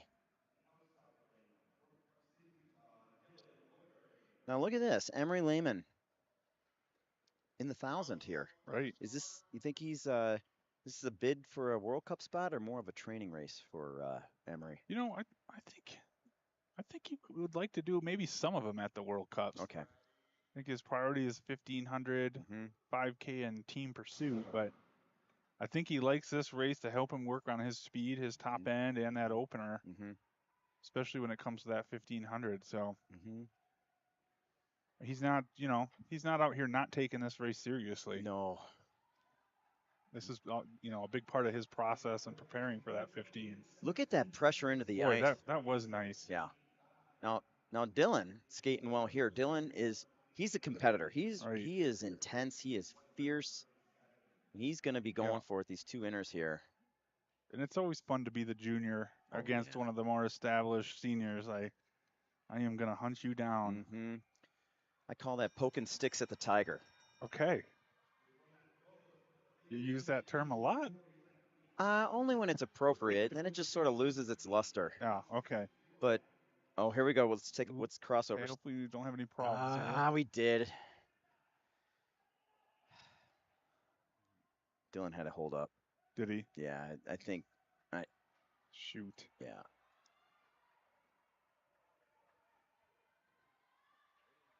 All right, 109. Yeah, very respectable time. 109.30 is his personal. Okay. Dylan just a half second off his personal, but After letting up. with that, yeah. Jeez. 111.3 was his best before that. Yeah. He's going to be not so happy. Probably not. No, I like Dylan. He's a great kid, hard worker, super driven. He's got some fire. Yeah. Yeah. Be able to fire you. No, but I had the opportunity to come down and help Dylan out here and there on some of his workouts that he was doing. And really in tune to the ice and his movements. So it's been really fun to work with him. But he's got a big year ahead of him too, like the rest of these juniors. How old's Dylan? 17? I think so. Yeah. Got another year after this as a junior yet too. All right, so here we go. This is going to be good. Yep. Claiborne Cloud. I have to admit, Austin has really surprised me with his 1500, right? And 1000. Yeah. Now, has he always been able to throw down some good? 16-3 from Coopery. Jesus. Yeah. I mean, he's a fighter too. Like, more known for 500 and 1000, but I think his technique's continuing to improve. Yeah. It's becoming a little bit more economical. And he called me out on stream yesterday when. What'd he do? Well, I was predicting sure. that he was going to get caught, Yeah. and Yeah. he ended up coming back and winning that race. Yeah. He's going to have the last inner here, and this be a good chase for him. Gosh. So 4.7 for Cooper. 24.7. What? That's a lap. Look at him hold that. Okay. 108.2 for Austin as a PB. Oh my gosh, 107.7. Wow. That is sweet. PB. That's a PB. Wow. All right, we're gonna get a high five there, aren't Yeah. we? Yeah. All right. Yeah, it's coming. Wow. I think we're gonna get a couple of high fives here. Yeah. Look at that. Boom. Man, hats off. These mics are working extra good today. Yeah. Thanks to St. Robert. St. Robert. He stayed after class a little late last night. By the way, I'm just reading the chat. Yeah. Keith Keough. Yeah. John is a white belt on the course type of guy. He's talking about Tobon. He is. I can see that. Yeah. He looks sharp. I miss Keith. I can't wait for Keith to come back. I know. Good skater. Yeah. He was one of our development athletes of the year. Good skater. All right, this will be good too. All right. These are some fun pairs here. Yeah, this is. I almost feel like you flip a coin. Yeah. I bet these guys got a little adrenaline too watching that last race. Yep. Seeing what they did, now knowing what they have to get after. And Connor, 16.7. Okay, he's going to go fast. If he can be in the 16s, this is going to be a money race. I had a lot of fun with these two last year at the university games in Lake Placid, or university championship. Yeah. These two, they both now hold track records at the Lake Placid Oval. That is pretty cool. Yeah. Connor 4-6. Jesus. Will 4-9. Oh, and he. Oh, all right. Just go right on in. All right, let's take a look. Crossover. Okay. Oh boy. Good. I You just hear don't. that? I just didn't want any. What did you say? Did you hear that? The vacuum. Sorry. That'll be our sound for tomorrow.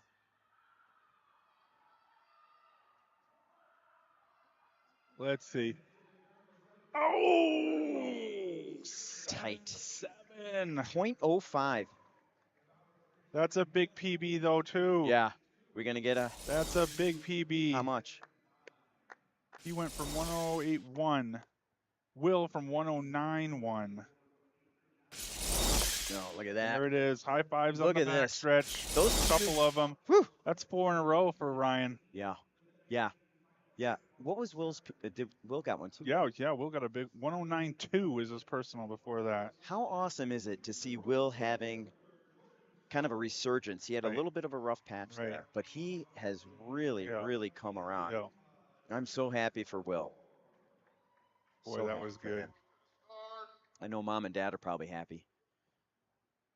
Mom and Dad are at the rink all the time, Yeah. helping out. Yeah, they've been volunteering there for years. Yep. Did you know that Will is a very good hurler? Hurler? Nope, hurler.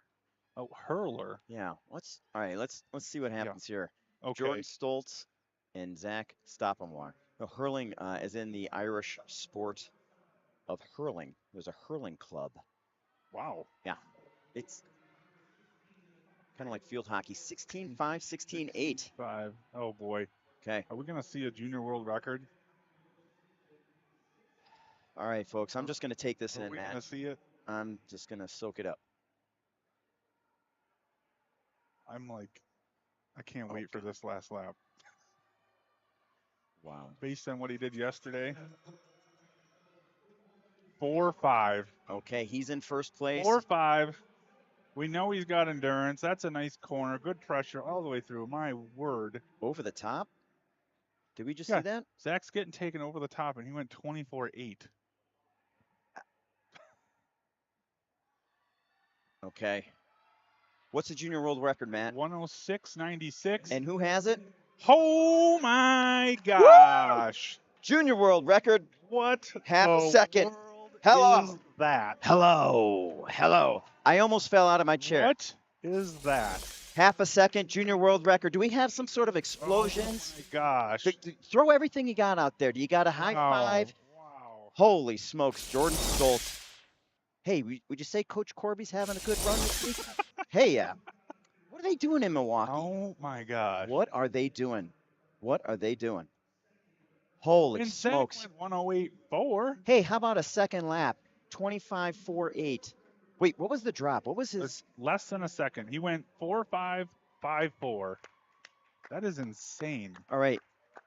Just as Here. importantly, who Unbelievable. do we have a winner? Did anyone predict a junior world record though? Okay, let me check. I had to do it. Oh my gosh. What's that? Okay. Yeah, that's a good question. What is our US record? Hey, I can look it up. Oh. I got it. Thanks to our friends at speedskatingresults.com. That's the record. Yeah. Is that a US record too? Yeah. Holy. Okay, so World record. Oh, maybe not. wait, I'll just look it up, right? World record junior, national record junior. Okay, Yeah. USA, 1,000 meter. Oh, I think Shawnee Shawnee. 43. Is Shawnee 43? Wait. Oh, Yeah, just yeah. Shawnee 43 or so. It's 106.42, Shawnee. 4.2. Yeah. Okay. Oh From my gosh. 2009, that record is about 12 years old. Wow, and that's a junior. That's a junior. Wait, who? Jordan. He's a junior? Jordan is a junior. Unbelievable. Uh-huh. I'll tell you, there's good things happening in U.S. speed skating. Now let's take a moment. How many athletes did we have skate below 110? Or you can even go 109. Yeah. What? Let's count them up. Now, do we have a Okay. Yeah. Well, we have a tie. They didn't enter to the 1,000th or even the 100th. Wait, did they fill out the proper paperwork? Yes, we have the proper paperwork here. We have Aiden Lewis with a 106.5. Hey, Aiden, what's up, man? I miss you. Come up to the And pedit. then B. Schendel with a 106.5.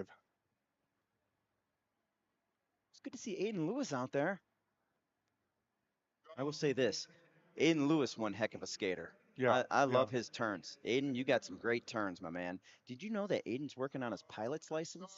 Oh, really? Yeah. Interesting. Yeah. Pretty cool. All right. Steven with his reskate.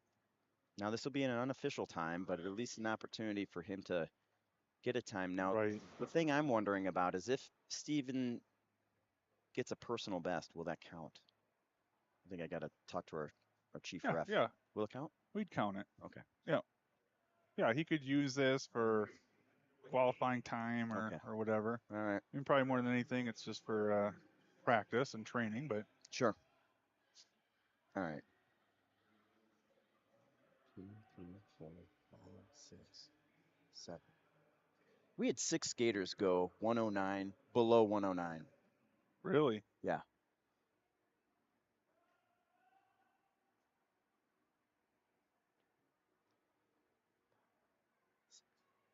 Yeah. 6 skaters go 109, below 109 in the Very 108s. nice. Did I forget to switch? I don't know. Man, that was impressive. Holy smokes. We just saw a world record, a junior world record, Yeah.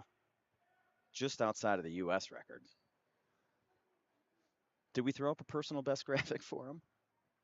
I think so. I would just throw I everything think so. we got. I got a little frazzled. Yeah.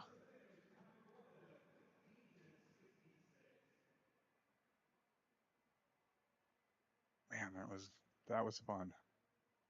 Kara Whitty, shout out to Jordan. Yeah. What did Kara say? He was my. Oh, Brittany was 106.7 Okay. in the chat, so she missed it. She missed it. Hey, Steven just went 115. What was his PB? Let's give him a shout out.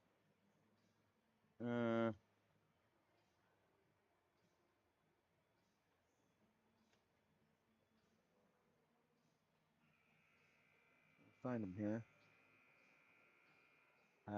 His PB is 114, so just outside of it. Okay. Holy wow. We just saw a junior world record. Look at that.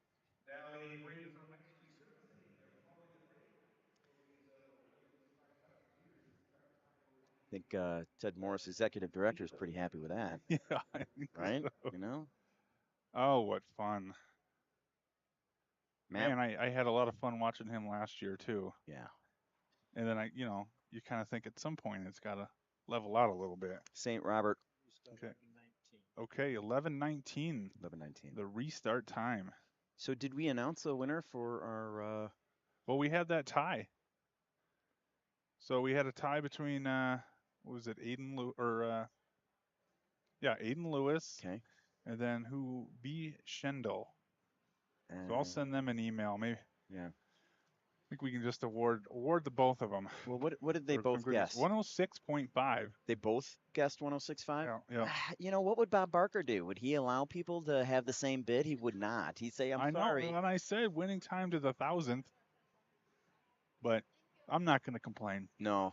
Hey, I'm man. glad they participated. Yep. Aiden and Wow. B. Schender. I know, I'm trying to think. I feel like I should know who that is, but.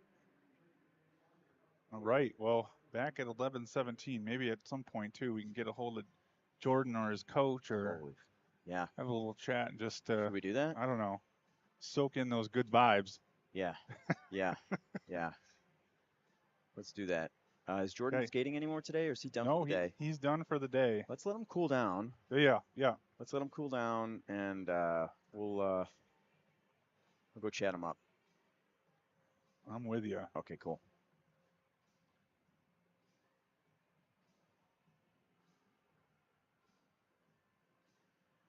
All right, we'll be back at 11:17. Wow.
Right.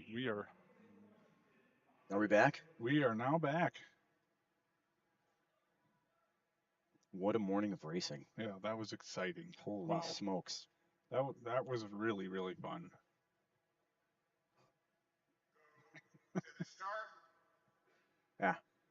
We were talking, we had 6 athletes in the men's 1000 go faster than 109. Yeah. So 108 or better. Yeah. And all young guys too, you know. Yeah, we were talking to Ted Morris, Yeah. our executive director at US Speed Skating, and he said they're all, what, 25 and younger? Yeah. Yeah. So what do we have here now, Matt? What are we doing? What Two event? juniors. Two juniors, women's 5,000 meters, which is 12 and a half laps. Is Thalia still a junior? Yep. Okay. Thalia and Greta. Switcher. Matt, what was your favorite race? 1,000 meters. Okay. Yeah, that's an easy one.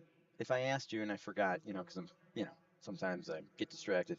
Did you prefer the first inner or the first outer? Oh yeah, first inner. First inner. That's right. 'Cause Hate we to had say it, you know. Yeah. As a coach, I'd say it didn't matter, but in my heart, I always Yeah. wanted that inner. Yeah. Yeah. But there's pros and cons both ways. Uh-huh. But I just always loved the chase at the end, and it felt easier to build up speed on that first inner. Mm-hmm. Okay, 33.9 for Greta, Mm-hmm. 35.1 for Thalia. So Thalia really needs to skate her race here. Right? Focus on her. Focus on the lap times. What are their PBs? Well, Greta's never done one, at least a recorded one, Okay. and Thalia is an 8:07.47. So if you have an athlete like Greta who's never done a 5K or at least never an official one, if you're Bob Corby, how do you advise her on picking a lap time? You just sort of like shooting, just kind of guess, Yeah. or what is there? I'm sure he has a pretty good idea based on some of the trainings that they've done. Mm-hmm. And then you can get some of an indication from that 3,000 meter as well. Yeah. Well, this will be interesting then. Do you remember what was it? Did she go 4:13? 4:13 in the 3,000. Okay. And I think the conditions today might be a little better, a little bit more conducive. So it'll be interesting to see what her 3K split is within the 5,000. Right? Right. Okay. Right, Yeah. All right. I was like, oh, did I just say something wrong? Sorry, I was watching her. Oh yeah. And then Another 4 there though. That's good. Since she doesn't have a time in the 5K, yeah. she'll need to get that ISU time. Okay. I don't think she quite has it for the 5K in the 3K. Okay. What is the women's time for the ISU? 7:23. Okay, so for the folks at home, when we're talking about the ISU time, what is the relevance of that? Well, in order for her to be eligible to compete at World Cups, she needs to meet this minimum standard time. Okay, so 7:23 is, would be a good target. I don't know if they talked about that or not. I don't think it's necessarily a priority race for her. Mm-hmm. I think she's probably just going out there and practicing. But if it was her main gig, these 5,000s, that would definitely be on her radar. Yeah. Now something to remember. This is not Greta's first race of the day. No. Earlier today, she set a junior national record in the 1,000 meters. Hello. Yeah. Hey, do you think top end speed for events like the 1,000 can help your 5K? Yeah, I think learning how to push to deliver maximum force just gives you a range of skating technique, so that you can, if you need to, you can deliver that full power into the ice. You have that capacity, and then you can be more efficient from there, and take off a little bit of that pressure. So I do think that you can benefit from both kind of techniques of being a distance skater and a sprinter, and learning the different capacities there, either for efficiency or maximum power output. So what's your thoughts on body position overall, because I'm, watching Greta skate her 5K here, body position does look very similar to Right. perhaps her body position in 500 and Right. 1,000. Do you subscribe to any kind of thought there in terms of I should mean, you sit higher in the long ones? in generally you will, Okay. but the more you can train that capacity to be a smaller person around the rink, Yeah. cut through that wind easier. Yep. But you have to train it. You can't just show up and say I'm going to sit lower Yeah. today. Yeah. And then you're gonna blow yourself up, and it's going to be one horrible time out Ugh. there. So the benefit will not outweigh the taxing of the legs. Okay. The other thing I wanted to ask you about is, as when Greta makes her way down the straightaway, we're seeing a little bit of compression, Mm-hmm. right? There is a really, really good athlete that you might remember from years ago, Doug McKenzie. Okay. And Doug Yeah. did similarly. He Okay. had a really good compression during his straightaway strokes. Now, is that a good thing or a bad thing? Or should they just stay level all the way through? So if you see Greta compressing on every push, what do you think? Yeah, I don't think you want to do too much up and down to do it. But that compression, like you're talking about, if you're doing it the right way, it kind of looks that way. Mm-hmm. Because of that angle you're delivering the force at. You're Mm-hmm. almost leaning in the straightaway Mm-hmm. as that recovery leg comes through, Yep. and that's where you're getting that that compression and that feeling of compression. So if you're timing it right, it can be beneficial. If you're timing it Yeah, wrong, absolutely. Yeah, you don't want too much just bobbing of a movement that's not helping you move forward, but that loading and that compression that helps you deliver force to the ice. okay. So, um, looking at Greta's lap times, 34:33. Yeah, this is good. Yeah. Yeah, if she averages 5.0s, it's a 7:20. Okay.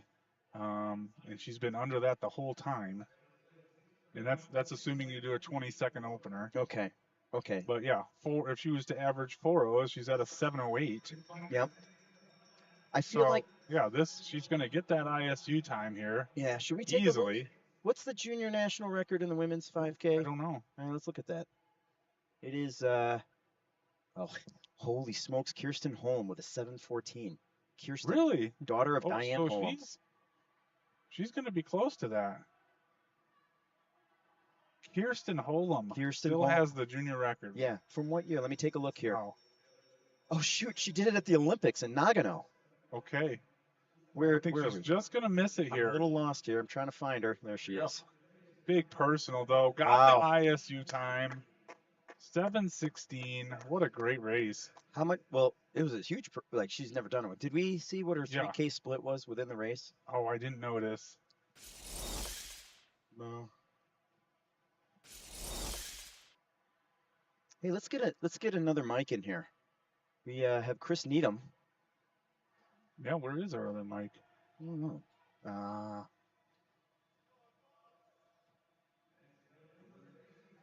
Oh, is it down? Could be down. It could be down there. Down there. I know Charlotte was testing it. Okay. Thalia 7:48. That's a big PB. Huge. Thalia had a good day today. Yes, two personals. Yeah. Thalia had a really good day today.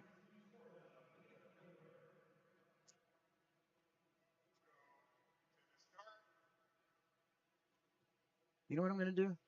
I'm going to kick it over to Chris. Hey, Chris, you want to sit in on this? Talk with Matt? Yeah. Yeah. I'm going to... No. Well, Let me go do some long track program directing. Oh, but we need you on the... We need you for the... Yeah, I'll stay... Okay, I'll stay close. Yeah. I can switch. God, you're such a giver. Matt is a giver. So we have a special guest today. Good friend, good colleague, Chris Needham, everybody. Where's my camera? There we are. Right there. Excellent. Thank you, Dave. Yeah. It's great to be here. I was just down block chasing. I was laying blocks down on the track. You have so many talents. You have range. I have range, yes. Yeah, I'm not sure if block chasing is necessarily my greatest talent, but You know, I'm sure there's bad block chasers out there. oh yeah, oh yeah, I think we've all seen those. You could search here on this YouTube and probably look up some collisions and whatnot that Oh have my happened in gosh. the past. But I'll tell you what, it's fun. You know, Well, you're down on the you're you're on in the ice. you're there. Yeah, You're yeah, part of it. and you're getting to see these races up close, and Yeah. they've been awesome. Yeah. So that's a great segue. So you were down there for some pretty fast races today. I mean, without stating the obvious, Captain Obvious, any good ones that any remarks, any things you really that stuck out to you besides a junior world record and a ton? Yeah, yeah. Let's pass on those because those are obvious. Yeah. Like incredible performances at the top end. But what's really struck me is, and over the whole weekend, Yeah. is like look at like 4 through 15. Yes. Those Yes. numbers are looking better and better and better. Like it's really like great performances. I mean, obviously our top guys are excellent, looking great, Hmm. really looking nice for the World Cups coming up. But looking at what's coming up is just really really nice to see. I'm looking at some of the inline skaters who are starting to make some strides. Like Tanner Worley's been wildly impressive this weekend. Well, let's talk about that because you may have something to do with Sabian and Tanner, former inliners, right? Coming on over. What's their story? How did that happen? Yeah, so we've we've had a relationship with USA Roller Sports for some time, and at sometimes it's good, Yeah. and at sometimes it's not so good. And over the in the past, we've maybe taken a little too much fruit from the tree, Okay. Meaning. meaning a little too much talent Yeah. came over here, and it kind of hurt them for a long time. So In terms of athletes looking to go to the Olympic Games as ice speed yeah, skaters. exactly. They've got such incredible talent there. They do a really nice job developing athletes, and these guys end up winning world championships in inline, and then they just kind of want a little bit more, and they a lot of times they've got their eyes on those Olympic Games. Like Aaron Jackson, and recently, but of course you look back, Chad Hedrick, Derek Barra, the goat, the originator, Casey Boudier, Mm. of these guys who have come over, but. So we try to have a good relationship with USA Roller Sports where we truly partner with them Hmm. in helping one learn more about their development and just better understand who they are, and then we'll have conversations with people about coming over and trying the sport, and if it's right and everyone feels it's right, and most importantly the athlete feels it's right and the timing's good, then they come over. But we brought over a few athletes, and we've got athletes like Zach Stoppelmore, who just got a great PB in the 1,000 meters Wow. today. He I looked think great. he did. He was a little upset because he was just on the outside. Unfortunately, he finds himself on the outside. Despite skating a PB, and I think I've certainly been there in the past where you have a great race, race your life, and you still don't make the team. So it's kind of it's a troublesome thing there. But Well, Matt and I, Zach's been doing great. yeah. Tanner's been doing great. Sabian's doing great. On the ladies' side, Mackenzie Brown Yes. with a breakout weekend. Holy cow. An absolute breakout weekend. She's a great athlete who came over from inline, tons of power, really just a 100-meter girl. That was like her thing. It's the 100-meter, and incredible at it. And it's taken her a little bit of time to start figuring out what happens after that 100. But I mean, she kind of showed it a little bit in time trials in the last couple of weeks. But Mackenzie really is killing it this weekend, and I think she's going to find herself on a plane to Europe here in a couple days. Yeah, she was amazing. So I was taking a look at some of the results from last season. So she dropped a second off her 500 between March 2022 and now October, and really not a whole lot of ice skating happening during those months. That's a lot of summer, a lot of dryland training. But she's still making big improvements. As you take a look at some of these athletes, where do you think the biggest gains could be made? It's all with them. It's all in skill development. In athletes who are coming over from wheels to ice, it really all lies in the skill because clearly these guys are superior athletes. They're at the top of their game in the world of inline, and it's really just getting that feel for the ice and spending time on it and developing those fine skill differences between the two sports is where it is. And really, it's what that comes down to, is being specific with your training and spending time on the ice. Can you go back and forth between the two, the ice and the wheels, and still, have maximum efficiency? Or do you feel like once you commit to making the transition, then, there's Yeah. no going back? No, I think there's definitely room to go back and forth. I mean, you see the performances Aaron Jackson put out this weekend. And if you look back over the summer, she was racing inlines. Yep. At the Pan Am Games, she won how Yep. many?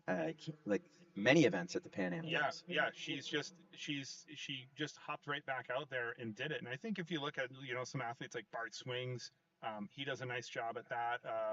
Earlier, the Mulders have done that as Yep. well. And Yep. there's been great examples of athletes who can go back and forth and do go back and forth. And I wouldn't say like you've got to go like you've got to go skate in line. You have to keep skating in line. I think that's maybe a bit of a stretch, but it just depends on the athlete. Yeah. And some athletes feel better going back and forth, and some athletes are like, no, I'm ice now. This is where I'm sticking to. So, we think back maybe to like the 70s and the 80s, and, we saw a significant amount of, crossover relationship between cycling and speed skating. Yeah. Like Eric Heiden, obviously the GOAT, Yeah.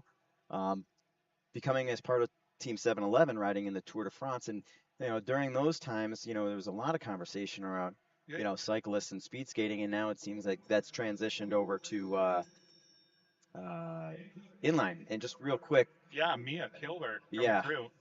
7-11-60. So, Yeah, are we without graphics today? The time? no, it's been going. I wonder if they're just, oh, hello.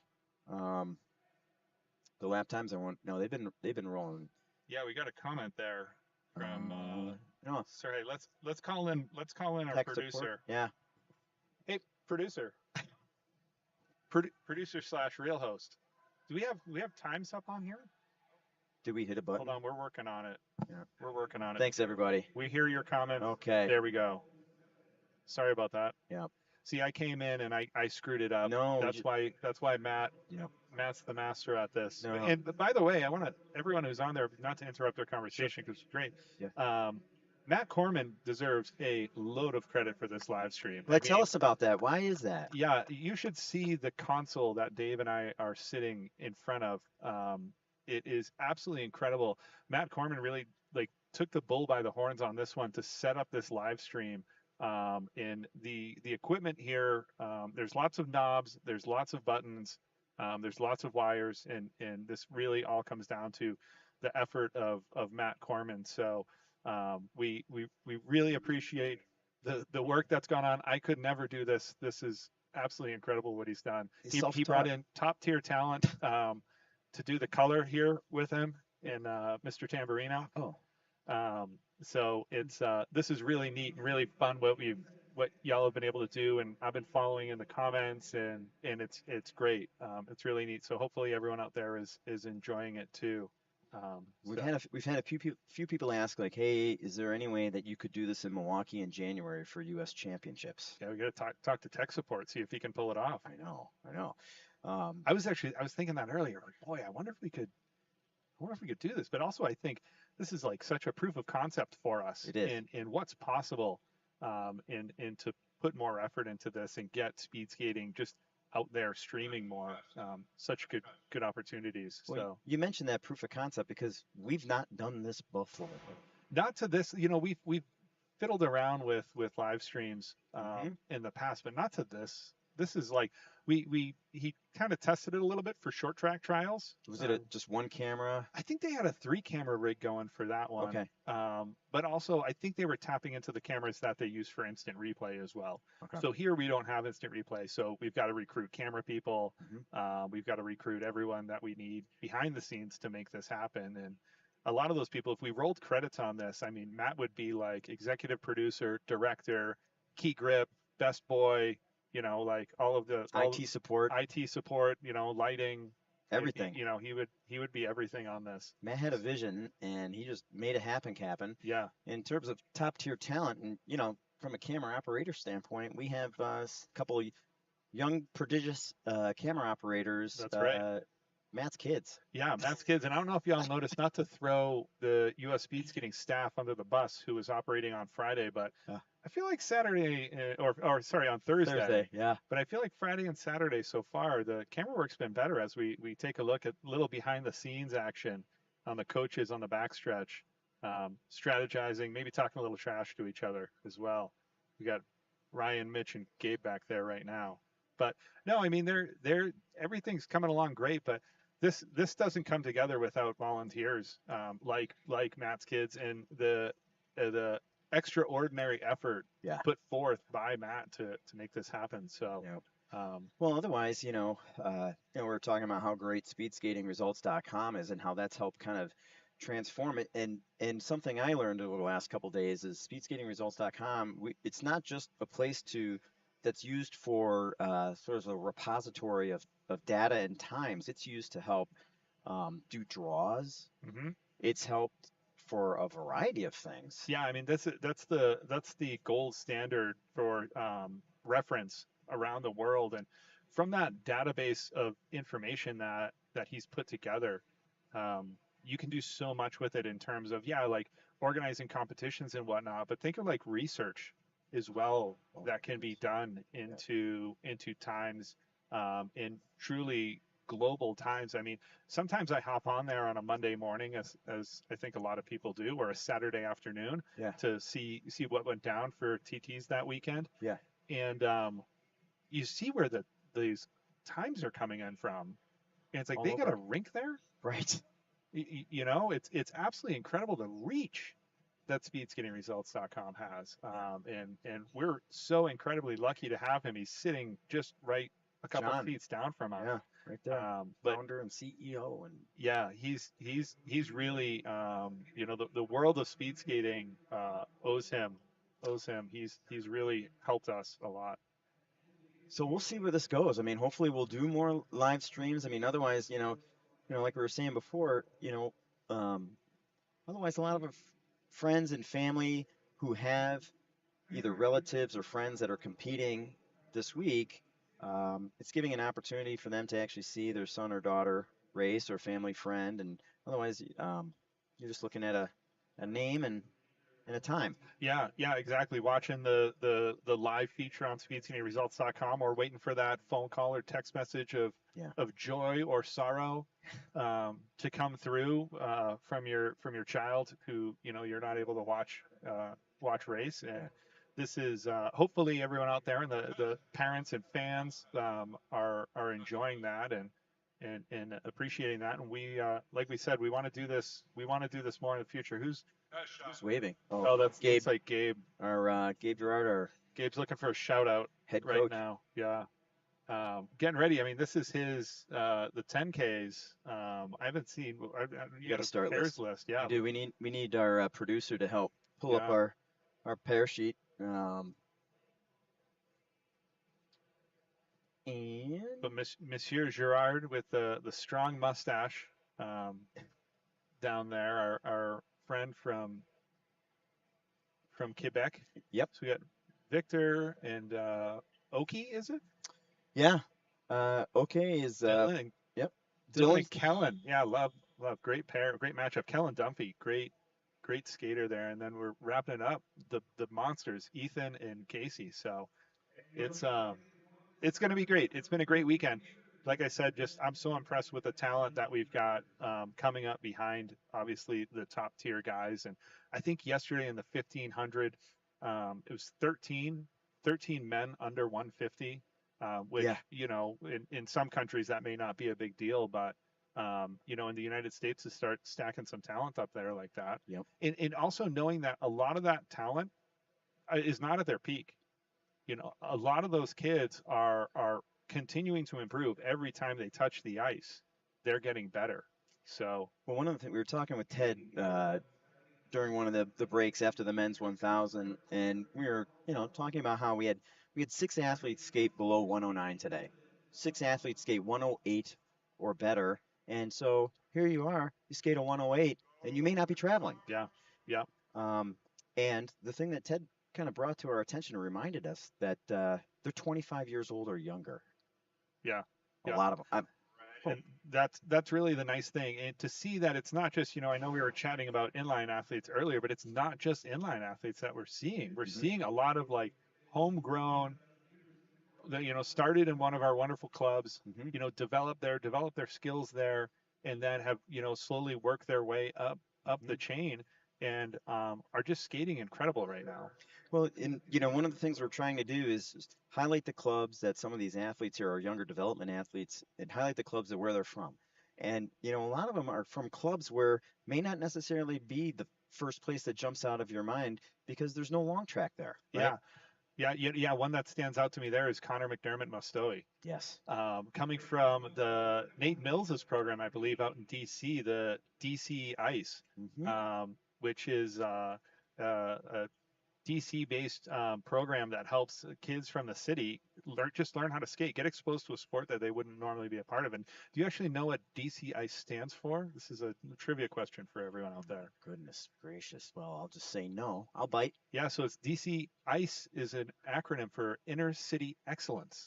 So providing an opportunity for those who really would have no opportunity to skate. Now, did we have any Olympians on our Olympic team that came out of there? DC Ice, yeah. The one and only Mame Binding. There you go. Yeah. Right? Yeah. So who knows how many out there that could do something that and greater. Yeah. Yeah, and it's it's wonderful to see like the diversity of clubs that are represented here. Another great story that I like is a club that really has got nothing for ice, long track ice near them, is Puget Sound. Last year's age group nationals that were held in Milwaukee, points are tallied and kept track of in terms of how the athletes' individual performances are. The winning club at age group nationals was Puget Sound. Puget Sound. Yeah. No oval there. None. And but they've just got a great program. I went out and spent some time with them at their club last year around this time. And the work that Coach Lee has done out there in developing athletes, when you look at athletes who are on our teams, he's really produced quite a few of them. We've got athletes like Cooper McLeod, Corey Stoddard is another one. Jared Selski used to skate there. Yep. There's just been some great talent that he's been able to produce, and I know there's many others that I'm missing, but it's really neat to see what he's done there, and visiting with him and his club and seeing his methods and what he's able to do to train exclusively on short track, and then show up here with his team the week of, or sometimes just a couple days before, and put something together is really great. And other clubs too, like the Midway Club. Yep. They don't even have ice yet. No. We shared that picture of Midway Club saying, "Hey, they got some new pads." Yeah. But you noticed there was no ice on that rink. No. But these kids are out here tearing it up. Yeah. In skate, getting their PBs, and it's not like this is their first time skating in Salt Lake. They've been here before. Yeah. So they're probably coming off PBs for a lot of them from March at AmCup final here. Yep. Or the last time they skated here, and then essentially you've got the summer of dryland training, very little ice for them. We got a little bit of short track. They'll head to Milwaukee every now and then, but to come out here and just do so well, like we could go on and on about all of these clubs who do such a good job for us in developing our athletes. And I say this quite a bit too. We view our national team coaches as the gold standard for coaching in this country, and we look to them, and they are good. Trust me, we've got two of the best. And when you tack Matt on as our program director there, I mean the knowledge that we've got, and really the whole team of high performance. But we look at those coaches and say, oh, they're the best, they're so great, this and that. They are, but truly our best coaches and our most important coaches are the coaches in our clubs. Talking with Ryan Shimabukuro, Ryan loves it when he has an athlete that's been properly developed at the club level. Yeah. They show up, and he's able to take them and elevate them to the next level without having to backtrack and teach them the basics. So who might be, as you think about some of those great coaches, you mentioned Coach Lee as being a tremendous development coach, and Coach Lee was head coach of the South Korean team for a very long time. Yeah, long track coach. Most people don't know he trains short track, but he is a long track coach by trade. So who might be some others? You think about what might be some shout outs because they really are kind of like the unsung heroes. We do give out an award every year for Development Coach of the Year, Volunteer Coach of the Year. One I'll give a shout out to is Dan Green out in Madison. Dan has a couple young athletes that he has been doing just absolutely great job with, and we don't want to leave anyone out, but we're just trying to give an example of some of these coaches that Yeah. have done great. And Dan has learned from, you know, for me, Pat Maxwell. And so Dan has kind of really taken some of that institutional knowledge that Max has bestowed upon the sport of speed skating in general and applied it in Madison, Wisconsin. So again, we don't want to leave anybody out, but it's nice to highlight some. Are there any others that come to Yeah, mind? no, we've got some truly incredible coaches. I think, the East Coast for short track is just like such a hub of development for us right now, and that's really, there's so much short track out there, and that's we absolutely love. While we're out here at a long track competition, US Speed Skating truly believes that short track is where we can really develop skills that lay a foundation for this, for athletes like Connor McDermott Mostoy, who spent the majority of his developmental time working on short track, and you just see how that pays off with him. His With him, turns. yeah, yeah, he's great. He's absolutely incredible, and now he's found his niche here. But that's great to see. So there's so much going on the East Coast that we've got. We had, we are the coach of the year thing that you mentioned, Hmm. really neat because we've had two. We every year we do like the U.S. Speed Skating Coach of the Year as a volunteer and as a development coach, so someone who may get paid. Hmm. Um, and we give that an award, but when we award that to those people, we also submit that person's name to the Olympic Committee, the United States Olympic and Paralympic Committee, the big dogs. Hmm. And we submit that. We have an incredible track record for winning that. So the Olympic Committee across all NGBs, and I think there's over 80 now. There's a bunch of them that aren't Olympic sports, but there's some that are Paralympic sports. You're going at it with almost 80 other NGBs, NGB meaning national governing body. So ski and snowboard. yeah, USA Ultimate Frisbee is an NGB that the Olympic Committee recognizes. Swimming, track and field. Oh, so it's not just winter. No, it's not just winter. This is all sports that Okay. we're going at it with, and we've got an incredible track record for winning this. Against other sports too. Yeah. We got like Mary Murphy, who works with Dan Green out in Madison, and Yep. Charisse Wilkins. Yep. A couple of years ago got it as well, and Hmm. it's just incredible the track record we have for our coaches, and especially our volunteer and development coaches, to be recognized by the United States Olympic and Paralympic Committee Hmm. as the top development coach in the country, Hmm. as the top volunteer coach in the country. And let me tell you something, volunteer coaches are just like a different breed, but there are tons of volunteer coaches. When you're looking at, think of a sport like USA Soccer, Right. USA Basketball. I have gotten to know some of these other NGBs and their coach educators, and just talking with them. But like, do you know how many people play basketball in this country? Millions. Right. Like there's millions of kids, and show me a kid who didn't play soccer growing up for at least a minute. Right. Y- Right. You know? Yeah, that's Uh, like one of the early, that or gymnastics. It tends to be like an early go-to. yeah. And you're heavily involved in the development of the sport. So, how might you kind of explain, because, we've got some very talented athletes.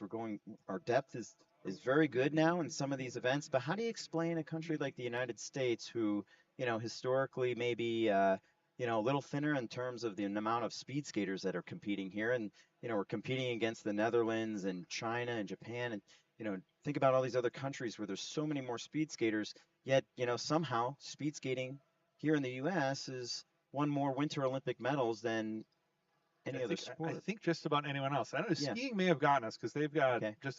they've got about a million different events they can do. Okay. They're like swimming. Swimming's another one. They got so many events. Like Yeah. if let us skate backwards, let us turn the other way. So how do you Even explain us that? up with swimming. But no, it's pretty amazing. It's something that shocks a lot of other countries that we compete with, is how the heck does the United States Yes. punch so high above their weight class? Yeah. And to me, I look at it as, I think, one, passion for the Olympic Games. Mhm. I think because our sport really only gets highlighted every 4 years, that we really lock into those Olympic Games. as our target and our big deal, because we know that's when the whole country will be watching, Right. and the whole world on top of that. But I think just our athletes have an incredible passion, in pride in country, in pride in putting on that suit that says USA in it, and pride in having that suit that's got the American flag on it. That always, to me as an athlete, when I was an athlete, that meant so much to me. Yeah. To put that suit on, and do battle with my competitors from around the world.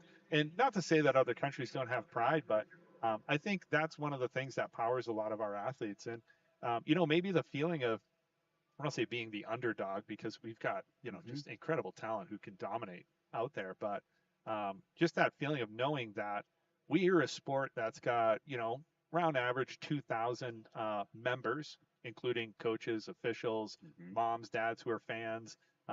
This includes all of our Olympians who have lifetime memberships. But when we look at our talent pool is 700 or less. Talent pool being someone who can make an Olympic team in the next 3 Olympiads.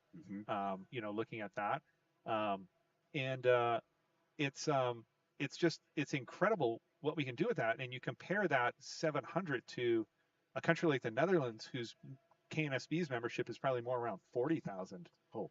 And it's truly like, it's so cultural to them. It's just part of their DNA is skating.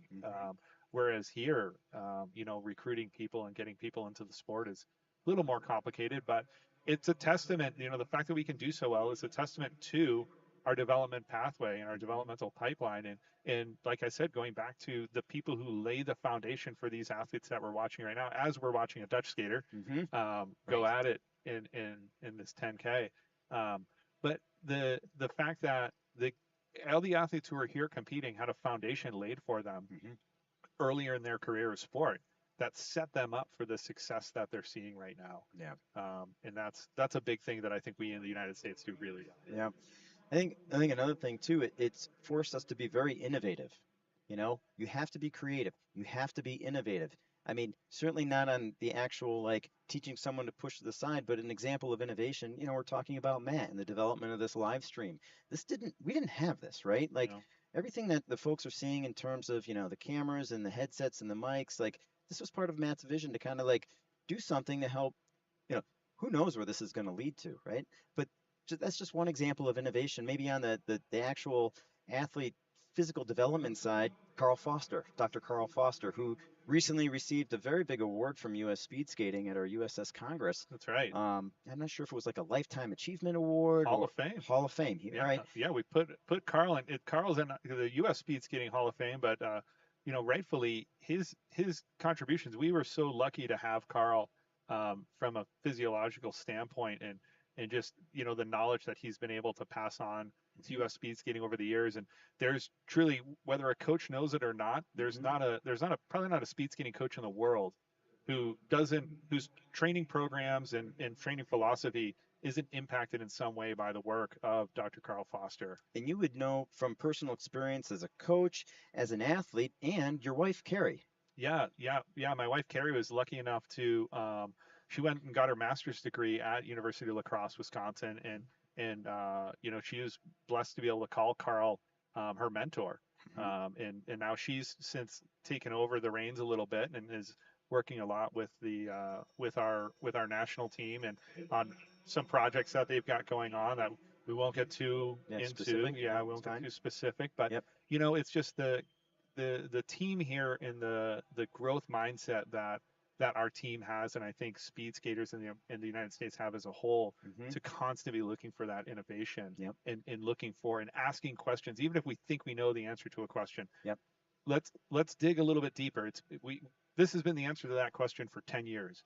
Could there be some new information now that we could go to? And that's just the legacy that Carl has left with us. And you got Oki coming through that final time, 14:17:65. Good effort. And I apologize to Oki and his friends and family, but an excellent skate by Oki. It's great that he's here training with our fast team here. Definitely able to add something to the mix. It's kind of like it's a mutually beneficial relationship. But you know, Chris, you're not really one to toot your own horn, so I'm going to toot it for you. You've been working on a project right now, from my perspective, that is incredibly innovative with some of this learn to skate stuff going on. Yeah, it's great. I was I was out block chasing earlier, but we were trying to figure out how to get more people into the sport and how to make this more accessible. As we've got Dylan and Kellen stepping a line Yeah, for this we'll pay a little incredible attention. race. Yeah, we'll Yeah, pay some attention to we'll this. try to dabble in. One of the biggest hiccups and hurdles to people getting involved in our sport is access. Yep. To the sport and access to skates and there's just a lot of hard things. So we've got this program that we've partnered with USA Figure Skating, USA Hockey, and us, Yep. called Learn to Skate USA. And Learn to Skate USA is in over 1,000 rinks across this country. Okay. And a lot of those rinks are rinks that US Speed Skating has clubs in. So this program's great because it's a program that's run by the rink. There's curriculum to learn how to speed skate in it, but it's just really not been used much.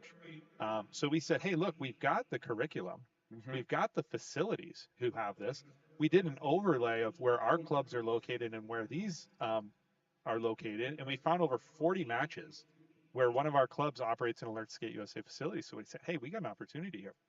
So we've got the curriculum. Mm-hmm. So we're like, okay, we need some instructors. So we worked with US Figure Skating, who kind of manages this, to say every year you got to get certified. So now in the certification process for Learn to Skate USA, there's a module on speed skating. Wow. They've got over 6,000 instructors across the country for Learn to Skate USA. That's a talent pool. Yeah, and so they're all receiving instruction on speed skating now, whether they like it or not. You know, a lot of people, we talk about developing athletes and developing talent, which is certainly what this program is doing, but we also work to develop coaches. Yeah. We need coaches. Yeah, exactly. So what are some of the things that you're doing you're involved with helping to develop coaches? You and I work very close together on a lot of the development. In fact, that's kind of what we do, right? Yep. But what might be some things that we're doing to help develop some of our future coaches out there? Yeah, we're like you said, we're not resting on our laurels and past success. We know we've done good in the past, but like the science is changing, and we know that there's a lot that's changing on how athletes develop. We learn more. There's studies every day coming out about athlete development. So we're really exploring that and exploring and digging deep into the world of long-term athlete development. So instead of just creating a good athlete right now, we want to create that good athlete for the future and make sure that we set these athletes up with success. So, I know Dave's our Midwest guy for development, and so much work for him to do out there, but just pounding the pavement, hitting the streets, meeting with clubs. Like I said, I traveled out to Puget Sound last year to spend some time with them to learn what's going on. We went to Gateway. Yeah. You and I both were able to go to Gateway down in St. Louis, spend a couple nights with them, couple sessions with them. We had a great sit down meeting with their coaches, who are absolutely incredible, people. And such hard workers, dedicated people to the sport, but getting out there and not just, reading the research on our end and working with the academics on our end and bestowing this upon our clubs and saying, look, you have to do this. Well, you don't have to do like anything that we suggest, but getting down in the street so we can learn how what we want to do is actually can be implemented and work in those clubs, and learning the stories of these clubs and just getting to know them is so important to us. But like just trying to support our coaches in any way and getting on the streets and meeting with them, getting on the streets, on the rinks, and sitting down and watching what they do and talking to them and learning about what are their issues that they're having, what do they need help with, and trying to come up with solutions. And what a lot of people need help with is they just need more skaters. Yep. And that's where that Learn to Skate program, we think is going to make such a big impact. Yep.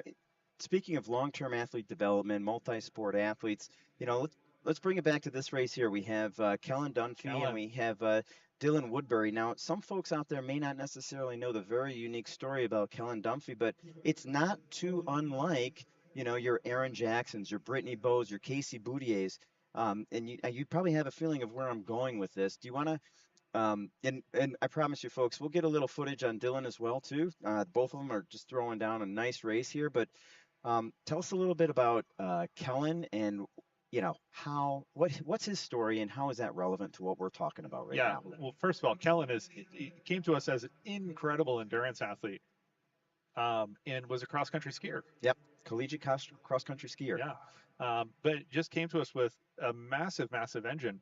Recently, I mean, when I say relatively recently. Yeah, yeah. Kellen first came onto my radar in about 2015, 2016 when we were Okay. doing some recruiting, Uh-huh. some talent ID work, and the crew out in Minnesota just kept saying like, look, we've got this kid who's just got a motor and a half on him, Uh-huh. and he spent so much of his athletic career to date that his career in speed skating is a It's a drop. blip. Yeah, it is. It's barely there compared to his entire portfolio that he's got there. But it's incredible to see that. Yeah, he's transitioned over to this sport so quick and with really limited time on blades. Right. He's spent a lot of time with that motion, and that just shows that. We focus on specificity of speed skating, and Mhm. obviously you can't argue with the laws of specificity and the importance to it, but there's also kind of this idea that there's a lot of sports that are close enough Mm-hmm. where it's specific enough that we're going to have to spend some time fine tuning that. But something like cross country skiing is probably a bit of an extreme example where but the motion is very similar that you're going through. Mm-hmm. In other sports, inline, of course, is a great one. That's probably the most specific, not ice speed skating sport. In hockey, of course, any Yep. skating modality Yep. that you can do is good. And he is throwing down right now. I mean, Kellen has been just a machine, like 32s, 32s, 32s, 32s, like consistently just getting a similar lap time, which is key for a good 10K. I would have known nothing about that, Dave. You gotta speak to that more. This was a distance I never. What was your favorite? What was your specialty? 1,000, right? Probably Sprint? the thousand. Probably the thousand was I don't want to say my favorite because it hurt so much, but I Yep. think in retrospect, Monday morning quarterbacking my career and watching those thousands today, Yeah. and it really making me feel a bit nostalgic about my way I approached Yeah. thousands and knowing every single corner they're going through and their setups on every corner and their exits of the corners, to look at what they're doing, really made me just so appreciate the 1,000, and how great of a distance that was. But I think I was a little more genetically predisposed to that, whereas a 10K, I've never skated a 10K. I didn't even bother. Oh, Didn't really? bother skating it. Oh, I Yeah, didn't know yeah, that. yeah. Look me up on speedskatingresults.com. You will not see Well, we a do have some. 10K I time think there. we're running a little early today, so if you want, I mean, we could probably, do You we think have we could get it? is do we have any pairs after this? We got one more. We got Yeah. one more. The Casey and Ethan coming Okay. up after this. But Okay. yeah, no, I won't do it today either. Oh. I'm gonna do a little public skate. After this, we got public skate. My boys are running around here somewhere. I'm gonna go out there and do a little public skate, a little family fun time. Well, I've always joked around, the 10K is a brutal race, but you almost got your warm up, your workout, and your warm down all in one event, right? So, there've been a couple times where I've just, done a very, very modest warm up and gone out and skated solid 10Ks, but it's 25 laps, and there's different philosophies in terms of how do you attack a race like this. I would love to find out what Kellen's philosophy is. For me, I went the 5, 5, 5, and 5. Hopefully that adds up to 25, but I used to like to break it up into the blocks of 5. I know, If they're right? short. Not a math major, so. Yeah. Yeah, it's the question when you're in the meat of that, clearly you've got that early stage where you just want to get up to speed as quickly and efficiently as possible, I'm guessing. Then when you get there, are you just flow state, just Right. in the zone, like very rhythmic and falling and just trying to keep it calm, breathing under control. What's going through your head with 9 laps to go? Kellen just dipped into 31s. 31s, yeah. Wow. Yeah. I do want to get a few laps of both of these athletes. So Kellen, though, he's just throwing down this monster race. I mean, he's doing great, but his pair here, Dylan Woodbury, is an absolute talent for the future for us, and he's been doing this from a young age. Yeah, let's get a little Dylan going. Yeah, absolutely incredible. This guy, huge setback a couple years ago in his career too, fracturing his femur. Oh, I didn't know that. Yeah, Dylan. yeah, Dylan What? lost a year of skating. How does? Oh, Uh, well, jeez. and came back from that and didn't, he missed a year of skating, but you wouldn't know it from how he's skating now, the strength he has, the endurance that he's got. He's a great young skater and someone that, I think the staff on the performance side of US speed skating is really loves to see working so hard. Trains here in Salt Lake City, but his coach is Bob Corby, based out of Milwaukee, Wisconsin. Bob Corby having a pretty good run this week. Yeah, I'd say so. He's got some very talented young skaters underneath him, but yeah, Dylan doesn't get the advantage of being out there with the team, getting laps in with them. He's out here, almost every day. Most of the time we take Sundays off. Right. Active recovery day. Active recovery. Yeah. And he's out here, the discipline that Dylan's got, coming out, training really essentially on his own. Yeah. Right, being disciplined, checking the training programs, communicating with his coach appropriately so they can make those modifications. Yeah. Is really good. And he's a junior athlete. Who doesn't have to be out here skating a 10K. No, and that's the thing. It's Dylan is very mature for his age. To be at the time he was coming out here 16 years old, early morning before school, first one on the ice at 7 o'clock, maybe even earlier, 6:30, Yep.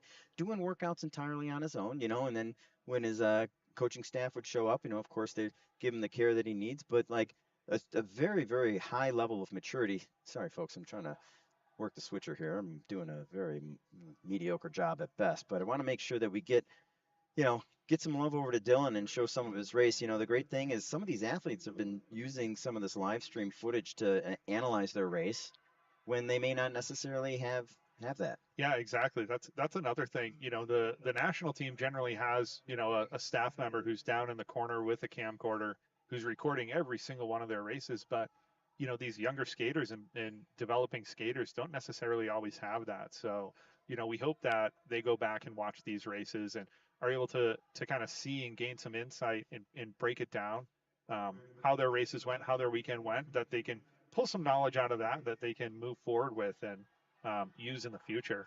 One of the things I did want to give you the opportunity to do to talk about some of these initiatives that you have. You talked about Learn to Skate USA. You've talked about, a lot of that club engagement. We've talked a little bit about coaching education.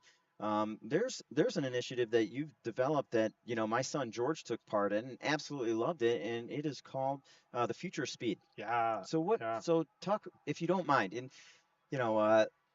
talk a little bit about Future of Speed. I know we only have a little bit left in this race, but go for it. Yeah, well, I'll close it out with this so we can bring the boss back in for this last race. But yeah, Future Speed's a cool camp, and we're trying to organize US speed skating, developmentally appropriate camps and clinics for our athletes. And we've got the work that Andrea Dodak has done, Yep. our short track program director, Yep. with the next gen camps and the impact she's having with kind of like the teenage kids who are coming up in our sport in short track.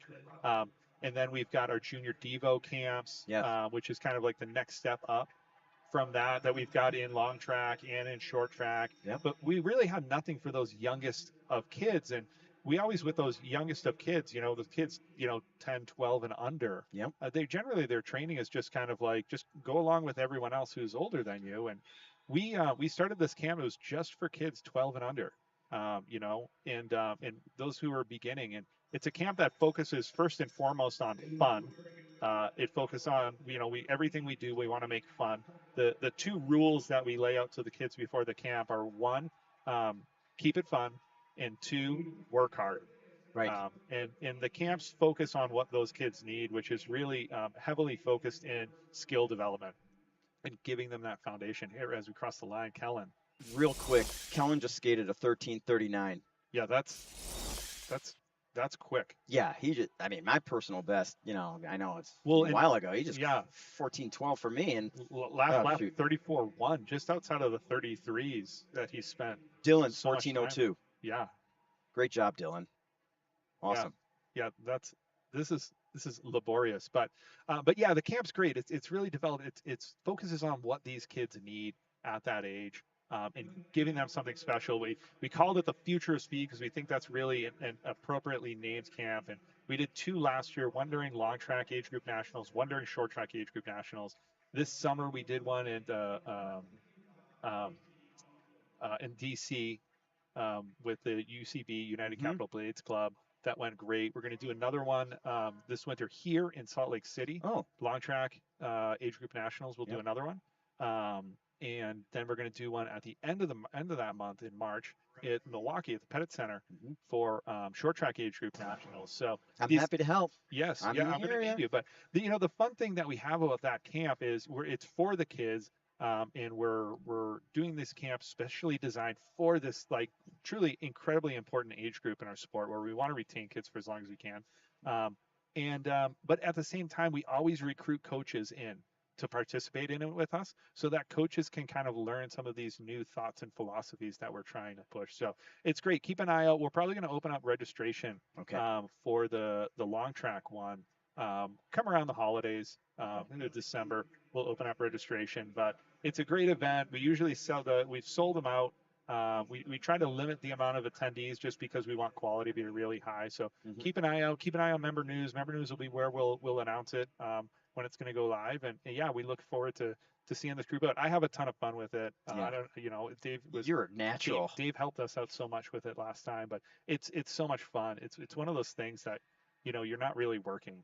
It's my job, but that's not work. Like No. that's one of the things that makes what we do so awesome. Well, So it's cool to see you to be able to take all that knowledge that you've built and that you've accumulated, that you continue to grow, because you yourself are a great example of developing yourself and applying that practically, yeah, like applied application. Yep, And yep, our yeah. kids are lucky for it. We try to take the practical approach to all that academic knowledge and pass it on. So Mhm. it's fun, but it's great, and it's just such a wonderful weekend that we're having here. This is just such an awesome event. It's been so much fun to watch all these races and to really see that depth. And like I said, top athletes are great. We love our top athletes, but to see what's coming up from below them, this has been fun. So and appreciate what you and Matt are doing here. You're So the man. yeah, hey, thank you all so much. We're gonna kick it back to Matt for this last pair so we can get that good color and not just Dave and I up here shooting the breeze, but we'll get those stats that Matt knows all so well. So yeah, thank you all so much. Yeah, it's good to have you in the booth. The booth. Thanks, Chris. right. Reunited and it feels Feels so good. I promised the folks at home I wouldn't sing anymore. So Oh. Kate, my oldest, is just cringing. It was a duet. What? That was pretty good. Yeah. Good harmony. Yeah. Yeah. It's like the old days. Yeah. Well, we'll leave out the details, but Something to work on tonight. and during the post-production meeting. Right. Yeah. All right, let's bring it back. Thanks to all the athletes and the parents that allowed Chris and I to have a little dialogue there. It is important information. We do want to spread the word on some of the good stuff that's happening on the development level. It is so critical to the future of the sport. So thanks, Dylan, and thanks, Kellen, and thanks to Oki for letting us talk about some of that during the race. All 3 of you, incredible performances. Shout out for Dylan, his 14:02, 10 seconds faster than my personal best. So it's always nice. You want the athlete. Yep. And Kellen, 13:39. I Really nice time. couldn't imagine what that was like. So here we are, Ethan Seperon and Casey Dawson. So doing the 10K. What are we looking for here? Are they fighting for a spot for the World Cup here? Yeah, we have 4 spots. Okay. But the tricky thing is to keep in mind is that the ISU time is 13:30. Kellen just missed it. Yes, that's what I was watching for while I was going. Yeah, I know he started picking it up there for a little bit. Dipped into the ones. Yeah, I was like, okay. Now he's gonna make a run at it. So he was just outside of that. So at least right now it looks like it would be these. If these guys go faster than Kellen did, it would be these 2. Okay. So. And then essentially what we do is we fill from within the team. Okay. For any of those other open spots. So, who knows? Maybe Jordan. Yeah, maybe it's Jordan. He might just do it. I mean, the top 4 in the 5K were Emery and Jordan. Yeah. So those would be the guys you'd kind of look to like, well, Mm-hmm. if you want the spot, it's potentially there. I mean, What do you know? obviously you have to discuss that with the high performance staff, Yeah. but a lot of times that's where that open spot will be filled from. Okay. I don't know if Jordan's done a 10K.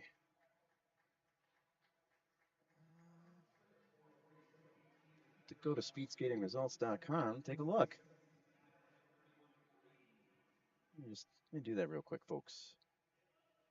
Oh, and actually, yeah, one factor for Jordan to consider then Yeah.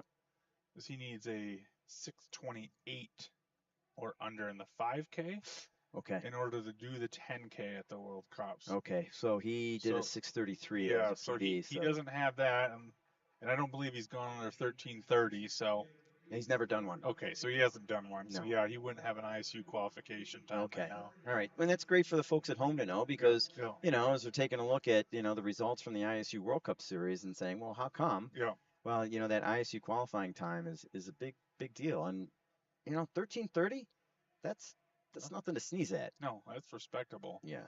And credit to Kellen for going out there and getting after it, you know, and really going Yeah. for it.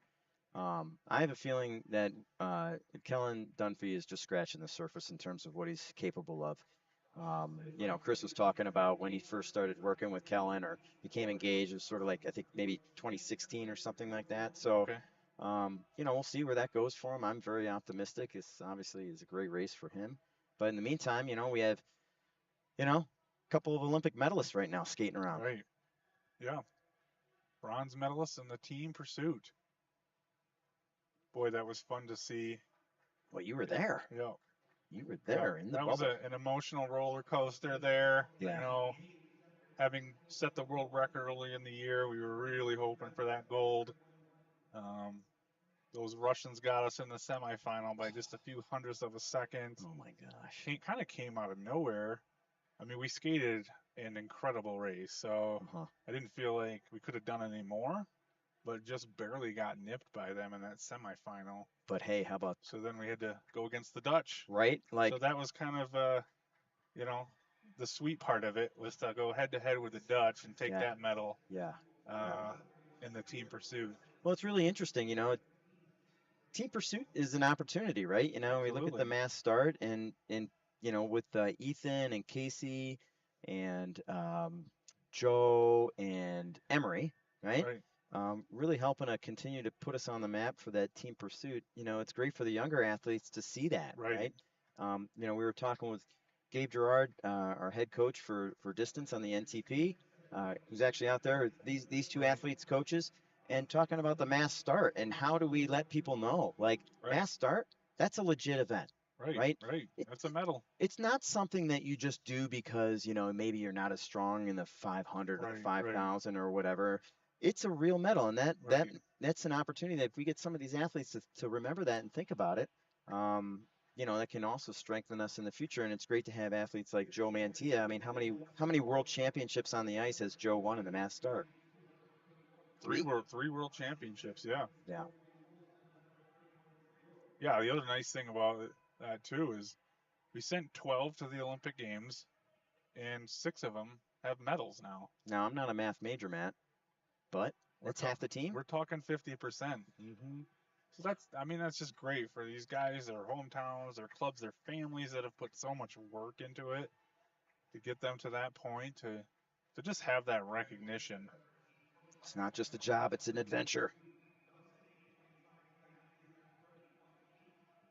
Switcher. I'm just gonna catch my breath for a minute. Yeah, man. Let the audience soak in the sound of silence.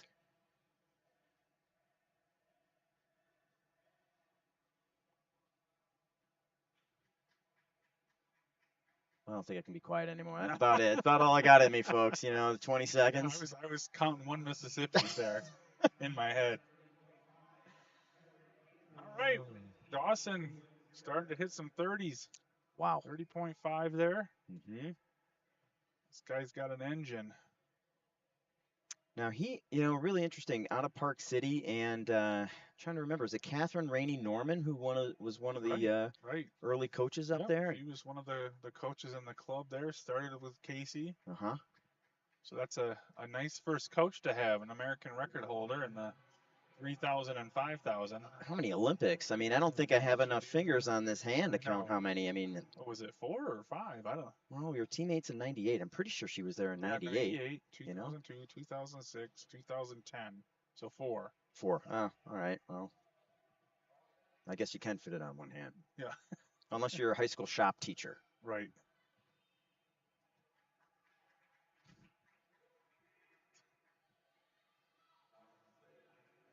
Oh, 2. And yeah, Seb's just keeping him in range. He's bringing it down as well. Talking about development, definitely want to give a shout out to the Separon family Right. for all the great, Right. great contributions that they continue to do for Yeah. the sport of speed skating. Yeah. And it's on and off the ice. We got Gordon, who's been doing some announcing. We got Eric, who's got a ton of coaching. And actually, some of these athletes that are on our current NTP are former Right. athletes that Eric has coached, and then Dad. Yep. So, Carl, thank you. Yeah, they've done amazing work over the years. Like you said, in so many different areas. I know Gordon done some streaming stuff too. Yeah. At times, and like you said, the announcing. And Ethan's just such a great guy. Yeah. I mean, if we could just copy and paste him for the national team, it'd be great. Like, always smiling, always in a good mood. Mm-hmm. Hard worker. Works hard. Goes to school. Yeah. But he's able to manage all of that and still come out here and crush it. Yeah, he is. I like it. Both athletes down in the 30s now. Casey Dawson throwing down at 30-27. All right, what should we do? If we see a 29, what do we do? I'll do a somersault. And that's saying something for a 50-year-old. We were talking about during post dry land somersault or like in the pool? I'll do a dry land. There's got to be at least some carpet. Oh, okay. When was the last time you did a somersault? On purpose? It's been a long time. I think I would hurt myself. Yeah. 0-1. Okay, he's flirting. Oh, God, I don't want to do a somersault. I'm not reneging on it, but I want to see a 9. But I don't want to do a Call somersault. up one of the trainers before you try that. Get Feeks? Yeah. Talk about the secret sauce. Yeah. Long-time U.S. speed skating employee, our athletic trainer, Feek Gray, Wanda Fresh. Yeah, I mean, everyone is just, it's a team effort, right? He's the best. He is, one of our unsung heroes. Yeah. And he's never. Shoot.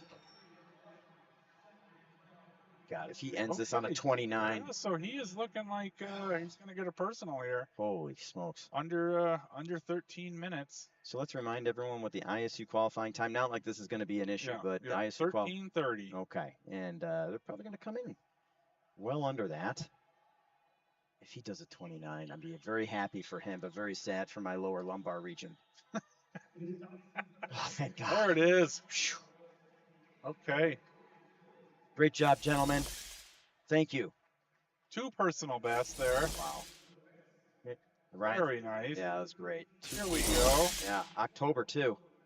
High fives on the backstretch. That's what it's all about. It's good to have you back on our tech side.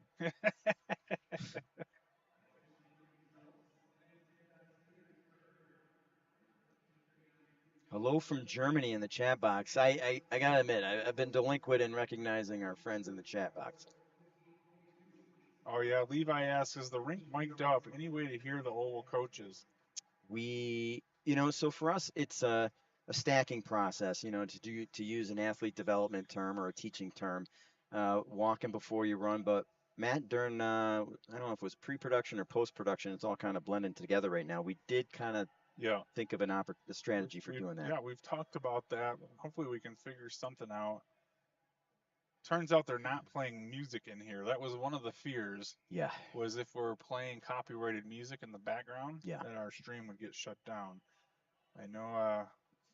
Okay, we don't want that. Yeah, the Google servers are watching us. Yep. 2 minutes, Gators. 2 minutes. 2 minutes for what? We got more racing?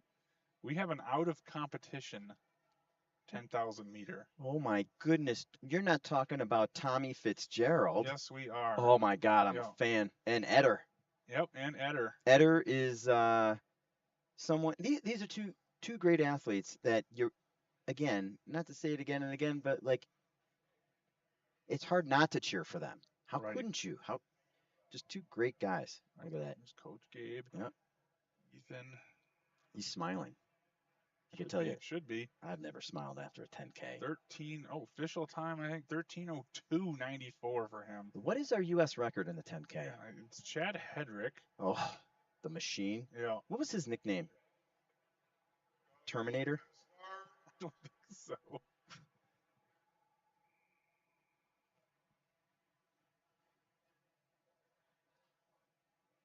I remember skating the 10K at the U.S. Championships. Was it 92 or the 93 season? And one thing, the folks at home notice is you actually start at the finish line in the 10K, which is very unique. I almost forgot to switch lanes on that very first. Oh yeah. lap. Yep. Oh. And thank God. There you go, Tommy. Good job. All right, what do we got for our national record here? 12:55.11. Oh, all So right. he was just 3 seconds off of that. And I'm sorry for not recognizing that during the stream. We're trying to improve too. Yeah. It's a lot to keep track of. Yeah. There is a lot to keep track of.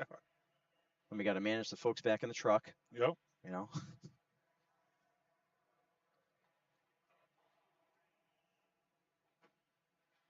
Go Danbury. Shout out to Tommy Fitzgerald, product of the Danbury, Connecticut Speed Skating Club. So Tommy has a strong short track background, and we were very, very pleased when he came to Milwaukee to go for it and skate on the big track. Tommy is a perfect example of an athlete who was able to take advantage of some great international competition. He competed last year at the FISU World University Championships in Lake Placid, and I have to tell you, he was a joy to have on the team. Absolute great positive attitude, made some great friends. I think probably in Norway, he probably has some friends in Norway cheering for him right now. Yeah.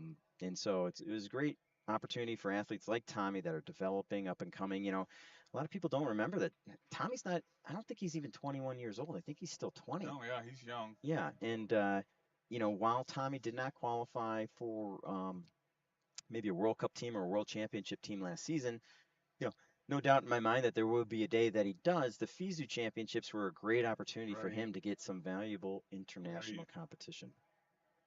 Yeah, absolutely. Those races are great for that. That Four Continents also comes to mind. Like, have a nice mix of, some of the people that make the World Cups, but also some that maybe just missed out on a team, and you get a good opportunity there to race internationally on a high level, be part of what that kind of World Cup bubble system is like. Get used to being on the road and still competing. And some great opportunities for that. Makes the fishbowl a little smaller. Yeah, it does. But still competitive. Okay, I'll even be like, what are you talking about? Fishbowl? I don't know. I mean, the change in the couch was a little bit of a stretch. The white belt, horse going back to the barn, fishbowl. I'll get back to you on that one.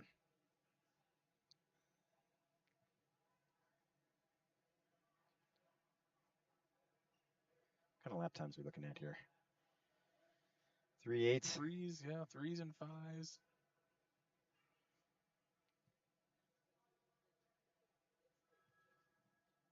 Marion Woolrab just walked by. Okay. Does she? I think is she looking for gift cards or I what? think she's looking for a dang gift card. What do we owe her? Well, I don't know.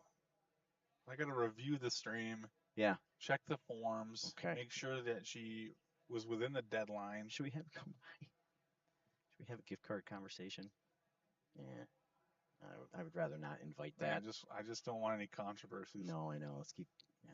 She is amazing. Marion might be one of our longer tenured employees here at US Speed Skating. Yeah, she served several different roles. Yep. Was the regional coach. What I think after 2006 or so, did that for a while. Uh-huh. Like you, a heck of a skater. I Yeah. don't know if I was a heck of a skater, but gonna give props to Marion.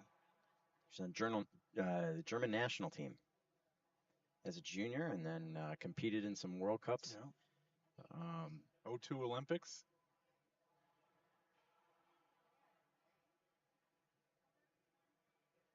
she loved it so much she stayed. Built a home. Right. I think we got her. Got her for a while. Yeah, lives here in Park City now. Right. All right, Tommy coming back on him a little bit.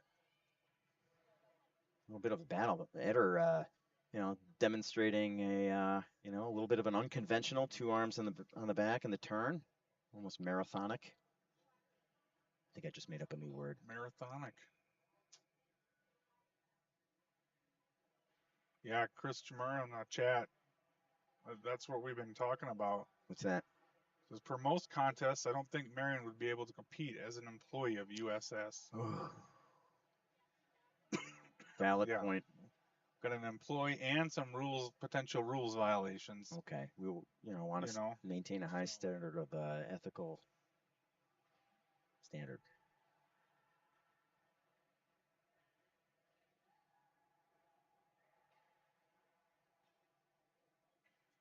It's a good way to lose your voice as a coach here. Goodness. 25 laps.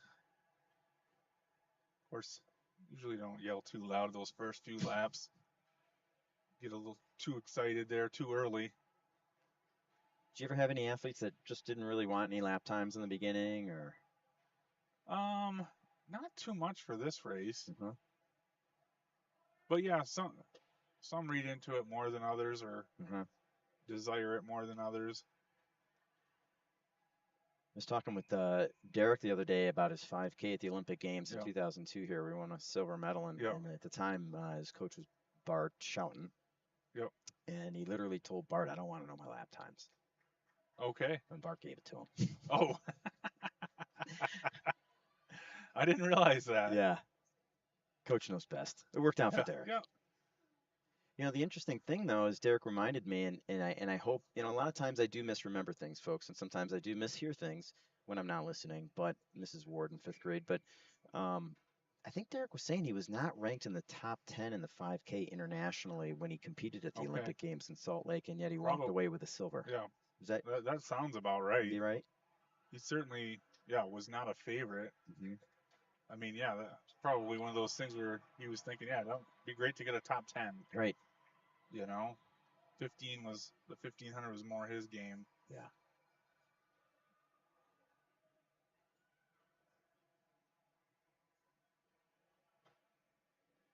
Yeah, it's much nicer to have lap times in this kind of race. I know sometimes in the 500 it just feels silly to be out there.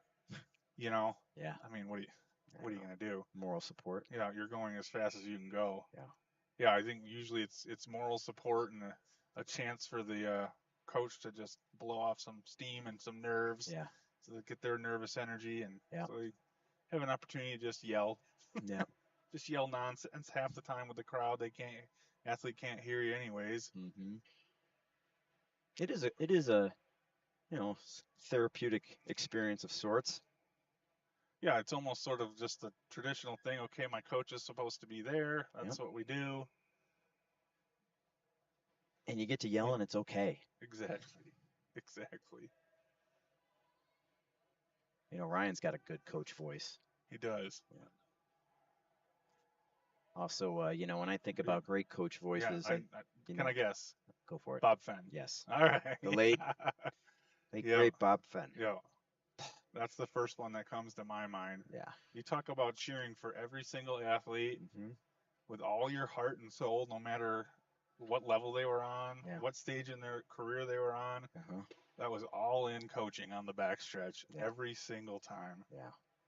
You think about a lot of the athletes that had a very special relationship with Bobby Fenn. Bobby's been there for so many people. He was there for Booty right? Yep, Right away, the that's second that right. Booty walked in That's the right. doors at the Pettit National Ice Center, and I believe it was when I say Booty, I mean Casey Boutier. December '93, heading into the '94 games, which Bob helped him qualify for the '94 games. And of course, Shawnee Davis. Yeah, I'm glad you clarified that.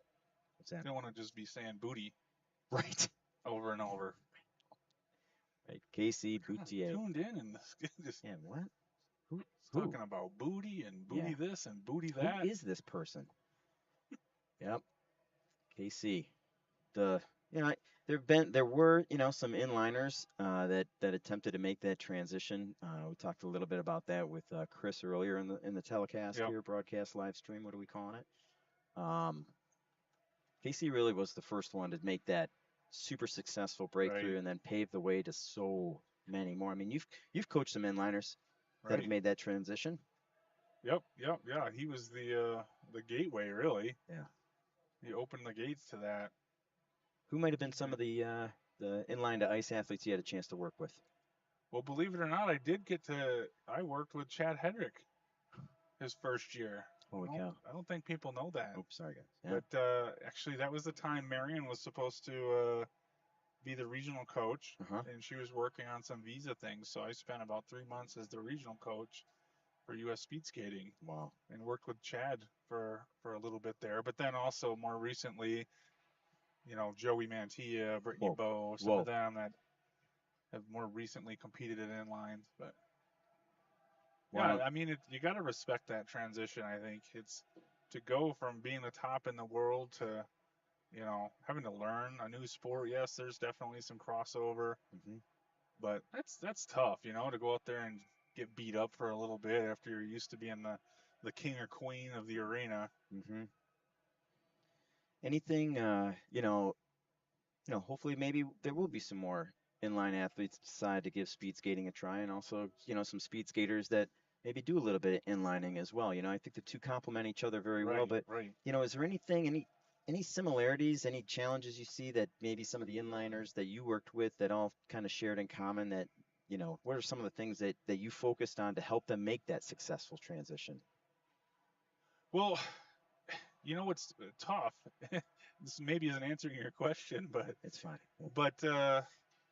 realizing that they don't know speed skating terminology, they don't know the basics yet. I know Joey's talked about this a lot too. Like, yeah, I'm fast, but I don't know what I'm doing. I have the strength and the fitness of a world class athlete, but I don't know what some of the terms mean, and people just assume I do. What would be an example of that? I just think the way talking about some technical things, or Sure. the way that they're loading or being squared up in the hips, Yes. or even like you just say, okay, do a fast skate. Like, well, what's a fast skate? I'm already like skating that. I mean, fast. yeah. Or what does that mean? And wait, what's a roll start compared to a fast skate? Yeah. So you see these things on the program. It's like, man, what do you mean? You're 25. You don't know what a roll start is? Right. Well, what do you call it on your inline skates? I don't know. I mean, maybe they call it the same in that, but just I don't know. yeah. What are those little discrepancies? I mean, we don't call them candy canes anymore, other than maybe you. I know. I like to bust it out. For an Excel, but like Let's go you'd say, yeah, 2 Excels. So what does that mean? To me, it meant like 250. Mm-hmm. You do a 250 meter Excel. Didn't mean a yeah, 300. Yeah, that's too far. That's too far. Right. No, you get a couple straights in after that corner build.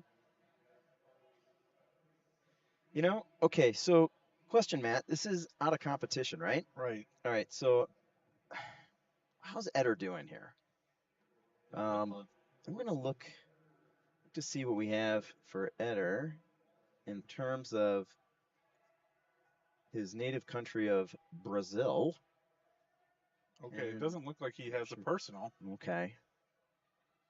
I'm multitasking, folks, so if I slip up on the I got you. Oh, on the switcher. Thanks, dude. Okay. All right, Brazil. Okay, guess what? Brazil does not have a national record in the 10,000 meters. Okay. We are witnessing a national record. This is it. Now, it's out of comp. It's still official? Well, I would guess that their NGB would recognize it. Okay. I wonder. if it's not on the ISU calendar, what the ISU would say if they would recognize it. I mean, the officials are here, so they're ISU level officials here. But it might be something that he has to petition for and show some proof that all the proper boxes were checked. Yep.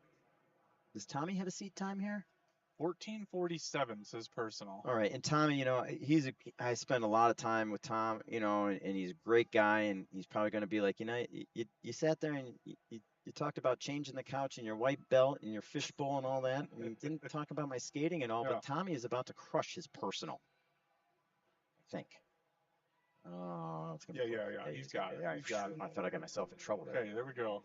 National record. Yep. And a personal best. Bam. Let's see. You think we're gonna wait? Is he gonna scream? Are we gonna get a celebration out of Tommy? Let's see. Oh, there it is. High five on the backstretch. Nice, Tommy. Yep, got one there. Right. Too. Nice job, everybody. Yep. See, the coaches are talking about their high fives. The high five is great, but if you don't get it just right, maybe you get a fingertip, or you just it's awkward. It's just kind of. You also have to go with it. Yes. Those athletes come by so fast. Sometimes you got to go with that high five, or your hand is going to be burning and stinging for the rest of the day. One of the things I don't miss about the 10K, besides the lactic acid burn, was my feet cramping up in those skates. Oh, they are screaming. Wait, was Eder wearing a hat under his hood? And I think the answer is yes. Ouch. Wow. Wow. Well, I don't think he has a lot of insulation. Yeah. Yeah, I mean, in Brazil, it's a little warmer than it is here in Salt Lake There's City. the Dawson family. Hey. Shout out to them. It's nice. Nice. This has been fun, Matt. Absolutely. I don't know did you hear if they announced the start time for tomorrow? It'd be great to put that out there before we leave. Do not.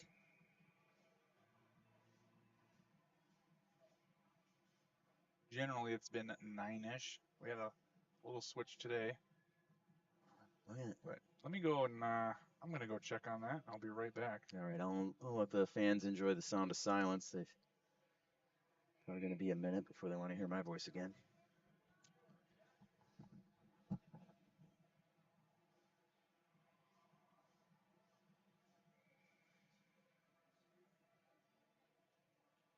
Great job there, guys. Yeah, absolutely.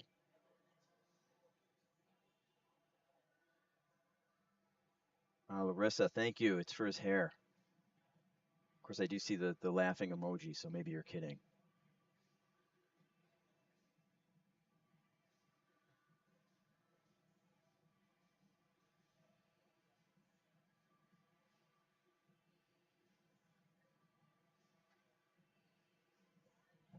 Oh. All right, 9 a.m. start tomorrow. Okay, great. We could sleep in. I could always change, but that's where we're at right now. All right, everybody. Well, it's been fun. Thanks for tuning in. Let's see.